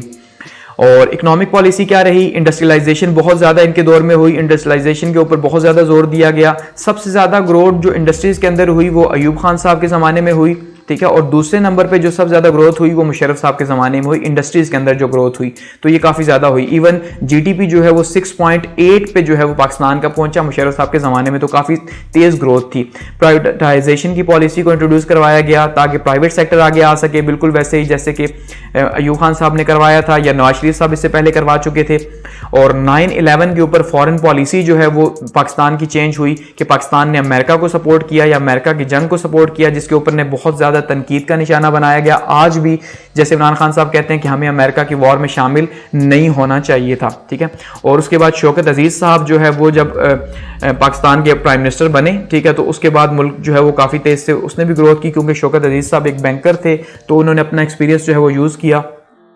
इसके अलावा इन्होंने नैब जो है, नेशनल अकाउंटेबिलिटी ब्यूरो, 1999 के अंदर अपने एज यूजुअल जो है वो अपोनेंट्स जो हैं उनसे बदला लेने के लिए या उनकी अकाउंटेबिलिटी के लिए नैब को बनाया, जो आज भी मौजूद है, जिसके ऊपर अब तनकीद होती है बहुत ज़्यादा। कश्मीर पॉलिसी जो है इनकी रही बहुत वाज़े रही, लेकिन इसमें भी कोई ख़ास जो है वो काम नहीं हो सका। आगरा कॉन्फ्रेंस एक हुई, इंडिया के साथ रिलेशंस काफ़ी बेहतर हुए इसके अंदर 14 से 16 जुलाई 2001, और माना जाता है कि कश्मीर के हवाले से बहुत ज़्यादा क्लोज जो है ये पहुंच चुके थे, लेकिन फिर जो है वो ये फेल हो गई या अपने रिजल्ट्स जो है वो उनको अचीव नहीं कर सकी। एजुकेशनल रिफॉर्म्स की गई, HEC जो है वो उसको इंट्रोड्यूस करवाया गया। हायर एजुकेशन कमीशन जो है ये इनका कारनामा माना जाता है। जो हमारी डिग्रीज जो इंटरनेशनल रिकग्नाइज होती हैं वो HEC की वजह से होती हैं, तो ये मुशर्रफ साहब के दौर में हुआ। वुमेन एम्पावरमेंट के ऊपर 33% सीट्स जो है वुमेन्स को दी गई, ये भी एक इनका कारनामा रहा। इनलाइटमेंट जो है माना जाता है कि इन्होंने रोशन ख्याली जो है उसको प्रमोट किया या फिर लिबरलिज्म को जो है वो प्रमोट किया। इसके ऊपर इनके ऊपर तनकीद भी काफ़ी ज़्यादा होती है कि भाई आपने जो है मुआशरे को मादर पिदर आज़ाद कर दिया। तो ये, और कुछ लोग जो लिबरल्स हैं वो मानते हैं कि उन्होंने बहुत अच्छा स्टैंड लिया कि सोसाइटी को जो है वो आज़ाद किया। नादरा जो है इसी तरह से इन्होंने इंट्रोड्यूस करवाया। तो काफ़ी ज़्यादा यानी कि अच्छे काम मुशर्रफ साहब के ज़माने में होते रहे। कंट्रोवर्सीज का भी शिकार रहे मुशर्रफ साहब, जो आज भी जिनका सामना इन्हें करना पड़ता है। उसमें सबसे पहले क्या है जी, वॉर एंड टेरर के ऊपर जो 9/11 के बाद इन्होंने अमेरिका का साथ दिया, उसके ऊपर ने तनकीद का निशाना बनाया जाता है कि आपको साथ नहीं देना था। 2002 के इलेक्शंस जो है धांधली ज़्यादा थे, इन्होंने काफ लीग बनाई अपनी फ़ायदे के लिए। इसी तरह से लाल मस्जिद का ऑपरेशन जो है वो किया गया, तो इसके ऊपर भी बहुत ज़्यादा इनको तनकीद का निशाना बनाया जाता है कि इस्लामाबाद के अंदर लाल मस्जिद का जो ऑपरेशन है आपने जुल्म किया। PCO के तहत जो इन्होंने जजेस को फारिग किया और नए जजेस से जो हलफ लिया, ये माना जाता है कि इन्होंने जो है ना, एक इनकी कंट्रोवर्सी है कि इन्होंने जजेस को मजबूर किया। अच्छा जी, मॉडरेट पॉलिसीज़ जो हैं यानी रोशन ख्याली की वजह से इनको तनकीद का निशाना बनाया जाता है कि बेहयाई का कल्चर इन्होंने आम किया। 17th अमेंडमेंट जो है इन्होंने पास की, यानी कि दोबारा से वो जो 58(2)B जो था दोबारा से उसको जो है ना 58(2)B की जो पावर्स थी वो सारी की सारी दोबारा से इन्होंने 17th अमेंडमेंट के तहत अपने पास ले ली, यानी सदर के पास असम्बली तोड़ने का इख्तियार वापस चला गया, जो फिर बाद में जरदारी साहब के दौर में जो है वो 18th अमेंडमेंट के तहत वापस गया। फिर इनकी गवर्नमेंट जो है वो, अगर उनकी एंड की बात की जाए तो एक सेकंड इनकी जो गवर्नमेंट की टर्म थी वो 2007 में ख़त्म हुई और उसके बाद नए इलेक्शंस अनाउंस हुए। और इसी दौरान बेनज़ीर भुट्टो साहिबा जब मुल्क वापस आई तो उनकी इलेक्शन कैंपेन के दौरान उनको शहीद कर दिया गया पिंडी के अंदर, और उसका भी इल्ज़ाम इन्हीं के सर गया कि इन्होंने जो है वो कत्ल करवाया। 2008 के इलेक्शंस हुए और PPP की गवर्नमेंट बनी, तो उसके बाद जो है फिर हमने देखा कि इनका मुआवजा हुआ और ये चले गए। आगे बढ़ते हैं और बात करते हैं आसिफ अली जरदारी साहब के पीरियड की। 2008 से 2013 तक का जो इनका दौर रहा आसिफ अली जरदारी साहब का, ठीक है। अब असल में तो पीपीपी का दौर रहा, लेकिन क्योंकि जरदारी साहब सदर थे तो इसलिए जरदारी साहब का ही दौर रहा और इन्होंने ही जो है माना जाता है कि भाई काफ़ी ज़्यादा जो है वो लूट मार की। खैर अपनी अपनी राय है। अब यूसुफ रज़ा गिलानी जो है वो एज ए प्राइम मिनिस्टर जो है वो सामने आए, उनको प्राइम मिनिस्टर इलेक्ट किया गया और प्राइम मिनिस्टर जो है वो किसने इलेक्ट किया? पीपीपी प्लस पीएमएलएन, यानी कि पीएमएलएन और पीपी की जो गवर्नमेंट है वो एक मखलूत हुकूमत के तौर पे सामने आई, तो इनके दोनों के कैंडिडेट्स थे ये, ठीक है, क्योंकि ज़्यादा सीट्स तो पीपीपी के पास थी।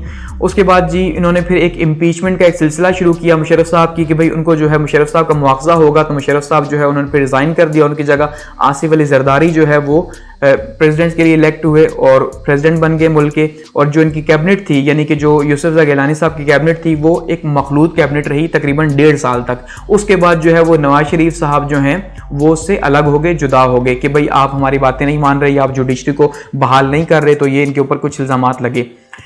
इन्होंने क्या किया जी, प्रोविंशियल ऑटोनॉमी जो है उसमें काम किया, खास करके 18th अमेंडमेंट जो है आज भी पीपल्स पार्टी बहुत ज़्यादा मानती है कि अगर जरदारी साहब चाहते तो ये 18th अमेंडमेंट पास ना होती, लेकिन उन्होंने ऐसा किया कि जो 1973 का कॉन्स्टिट्यूशन है जो पीपल्स पार्टी ने ही बनाया था, जो इस तरह लेती है, तो उन्होंने उसकी असली शक्ल में बहाल कर दिया।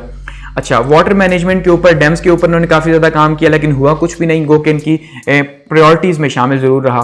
सिविल मिलिट्री रिलेशनशिप काफ़ी बेहतर रहे इनके दौर के अंदर, क्योंकि ये आपको पता है कि माना जाता है कि अफ़ाम व तफ़हीम से मामलात को लेके आगे चलते हैं।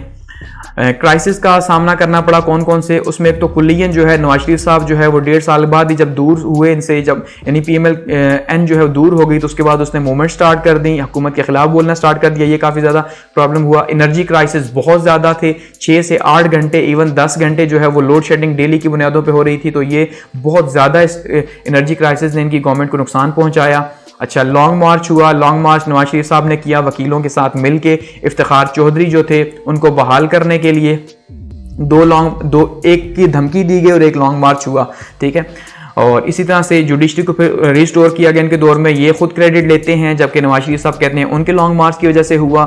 रेंटल पावर के ऊपर जो है इनको काफ़ी ज़्यादा तनकीद का निशाना बनाया गया कि उसके ऊपर उन्होंने बहुत ज़्यादा करप्शन की और पैसा खाया। तो करप्शन के ऊपर तो खैर आप जानते ही हैं कि नवाज जरदारी साहब जो हैं वो हमेशा से ही जो है उनको इल्ज़ामात की जद में ही वो रहते हैं करप्शन की वजह से, क्योंकि उनको जो है टाइटल दिया गया था मिस्टर 10% का।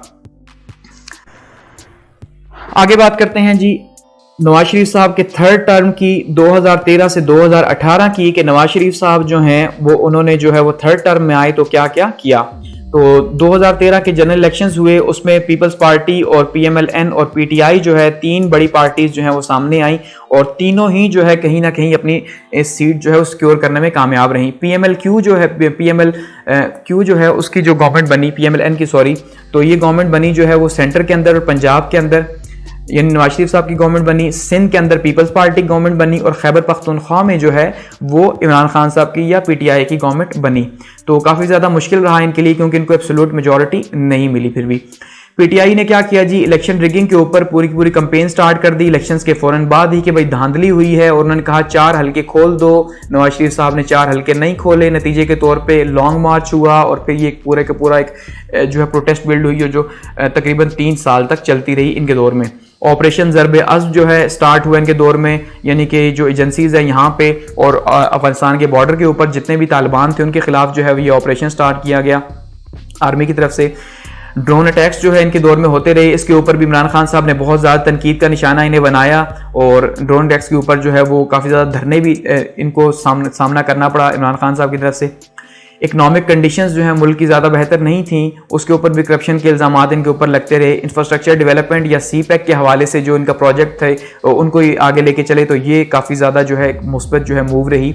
APS अटैक हुआ इनके दौर के अंदर, यानी कि जो पेशावर के अंदर जो है हमने देखा कि आर्मी पब्लिक स्कूल है उसके ऊपर जो है वो अटैक किया गया और तकरीबन 140 के करीब बच्चों को शहीद किया गया वहाँ पे। तो ये एक काफ़ी जो है वो बुरा सानिया रहा इनके दौर के अंदर।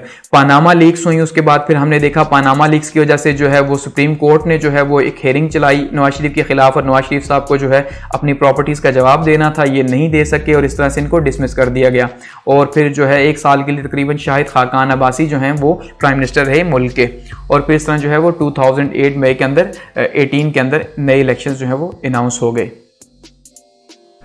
एंड की तरफ बढ़ते हैं और बात करते हैं अपने लास्ट एरा की, और वो है जी इमरान खान साहब का। ठीक है, इमरान खान साहब की हुकूमत जो है वो इस टाइम पे मौजूद है। तो इमरान खान साहब ने 2018 के इलेक्शन में जो है वो कामयाबी हासिल की। ठीक है, पंजाब के अंदर, पंजाब में, खैबर पख्तूनख्वा के अंदर और सेंटर के अंदर जो है इनकी गवर्नमेंट बनी, और बलूचिस्तान के अंदर भी जो है फिर इन्होंने अपनी गवर्नमेंट बनाई भी है। और आप देखें सिर्फ सिंध जो है उसके अंदर जो है पीपल्स पार्टी की गवर्नमेंट मौजूद है। ठीक है, और बाकी जो PMLN है नवाज शरीफ साहब की पार्टी, वो इस टाइम पे अपोजिशन के अंदर है पंजाब में और सेंटर के अंदर। ठीक है, पीपल्स पार्टी के साथ। तो अगर बात करें इनके रिफॉर्म्स एजेंडा की, जैसे हर गवर्नमेंट आती है रिफॉर्म्स लेके आती है, तो इमरान खान साहब भी बड़े बड़े नारों के साथ आए कि रिफॉर्म्स जो है वो करेंगे, और सबसे इंपॉर्टेंट चीज़ करप्शन जो है उसका खात्मा किया जाएगा, और जिन लोगों ने मुल्क को लूटा है, ठीक है, सबसे इंपॉर्टेंट का जो स्लोगन था कि मुल्क को लूटा है उनसे पैसा वापस लिया जाएगा, उनका एहतिसाब किया जाएगा, जिसके ऊपर आप देखिए इस टाइम पे इन्हें बहुत ज़्यादा तनकीद का निशाना भी जो है वो बनाया जा रहा है। ठीक है, तो उसमें नैब के रोल को जो है वो बहुत ज़्यादा अभी क्रिटिसाइज किया जा रहा है कि भाई नैब जो है हालांकि बनाया पीपल्स पार्टी और नून लीग ने मिलकर है, लेकिन इसके बावजूद नवाज शरीफ साहब इमरान खान के ऊपर इल्ज़ाम लगता है कि भाई उन्होंने जो है वो नैब को एक्टिव कर दिया अपोजिशन को पकड़ने के लिए। तो इसी तरह से अगर बात की जाए इनकी पॉलिसीज़ जो कंटिन्यू हैं, अभी इन्वायरमेंट के ऊपर इनकी पॉलिसीज़ हैं, इन्वायरमेंट के ऊपर दुनिया ने इन्हें माना कि भाई आपने जो है वाकई में एक अच्छा काम किया। इसके अलावा कोरोना अभी जो गुजरा आपने देखा, उसके ऊपर जो है वो दुनिया ने रिकग्नाइज़ किया इमरान खान साहब को कि आपकी पॉलिसी जो कोरोना के ऊपर थी, जो स्टैंड था वो बहुत अच्छा था, स्मार्ट लॉकडाउन का। अच्छा, इसके अलावा अगर हम बात करें लोन स्कीम की, तो लोन स्कीम इन्होंने अभी इंट्रोड्यूस करवाई जी यूथ के लिए, ताकि आप कर्ज लें और अपना बिजनेस कर सकें। FATF की शराइत जो हैं उसको माना जा रहा है, उसके लिए जो है काफ़ी ज़्यादा मुश्किलात का सामना इन्हें करना पड़ रहा है, और ग्रे लिस्ट से पाकिस्तान को निकाला जा रहा है, तो इसलिए बड़ी एफर्ट करनी पड़ रही है इनको। और ख़ास करके अपोजिशन की तरफ से अभी आपने देखा, पहले भी मौलाना फजल रहमान साहब ने जो है वो एक लॉन्ग मार्च किया मौलाना साहब ने, तो इस टाइम पे दोबारा से इन्हें धमकी है कि भाई इस टाइम पे जो है ये पीपल्स पार्टी, PMLN और सारी की सारी पार्टीज़ जो हैं वो क्या करेंगे जी, एक लॉन्ग मार्च चलाएंगी, एक मूवमेंट चलाएंगी गवर्नमेंट के खिलाफ। तो इस टाइम पे इनकी गवर्नमेंट जारी है अभी, और देखते हैं कि इन फ्यूचर जो है वो क्या होता है। तो यहाँ पे इस लेक्चर को जो है वो एंड करते हैं, काफ़ी ज़्यादा लेंथी हो गया, लेकिन जितने भी एजुकेशन के हवाले से इम्पॉर्टेंट जो है वो इवेंट्स थे वो सारे के सारे इसके अंदर डिस्कस हुए हैं 1947 से लेके 2020 तक के। ठीक है, तो एजुकेशनली जो है ये वीडियो आपके लिए बहुत ज़्यादा हेल्पफुल रहेगी कि आप पाकिस्तान की हिस्ट्री को समझना चाहते हैं, तो आपको सिर्फ एक ही वीडियो जो है वो ये देखनी है, एक लेक्चर, और इसके बाद जो है आपको सारी की सारी हिस्ट्री जो है वो आपको पता चल जाएगी कि कब कब पाकिस्तान में क्या क्या होता रहा और क्या क्या रिफॉर्म्स आती रहीं। इसके अलावा एंड में एक सबसे इम्पॉर्टेंट बात, क्योंकि इतना लॉन्ग लेक्चर था और इतने लॉन्ग लेक्चर के दौरान अगर कहीं पे कोई मिसप्लेसमेंट हुई है या कहीं पे कोई ऐसी चीज़ जो कि शायद के हिस्सा ना रही हो, लेकिन वो अगर मैंने कही हो, तो आप उसको कमेंट सेक्शन में ज़रूर जो है वो प्लीज़ मेंशन करें, ताकि जो भी देखने वाले हैं उनकी करेक्शन हो सके। और at the and thanks for watching, इतने लेंथी लेक्चर के लिए जो है आप मेरे साथ रहे, और यहाँ पे से एंड करते हैं।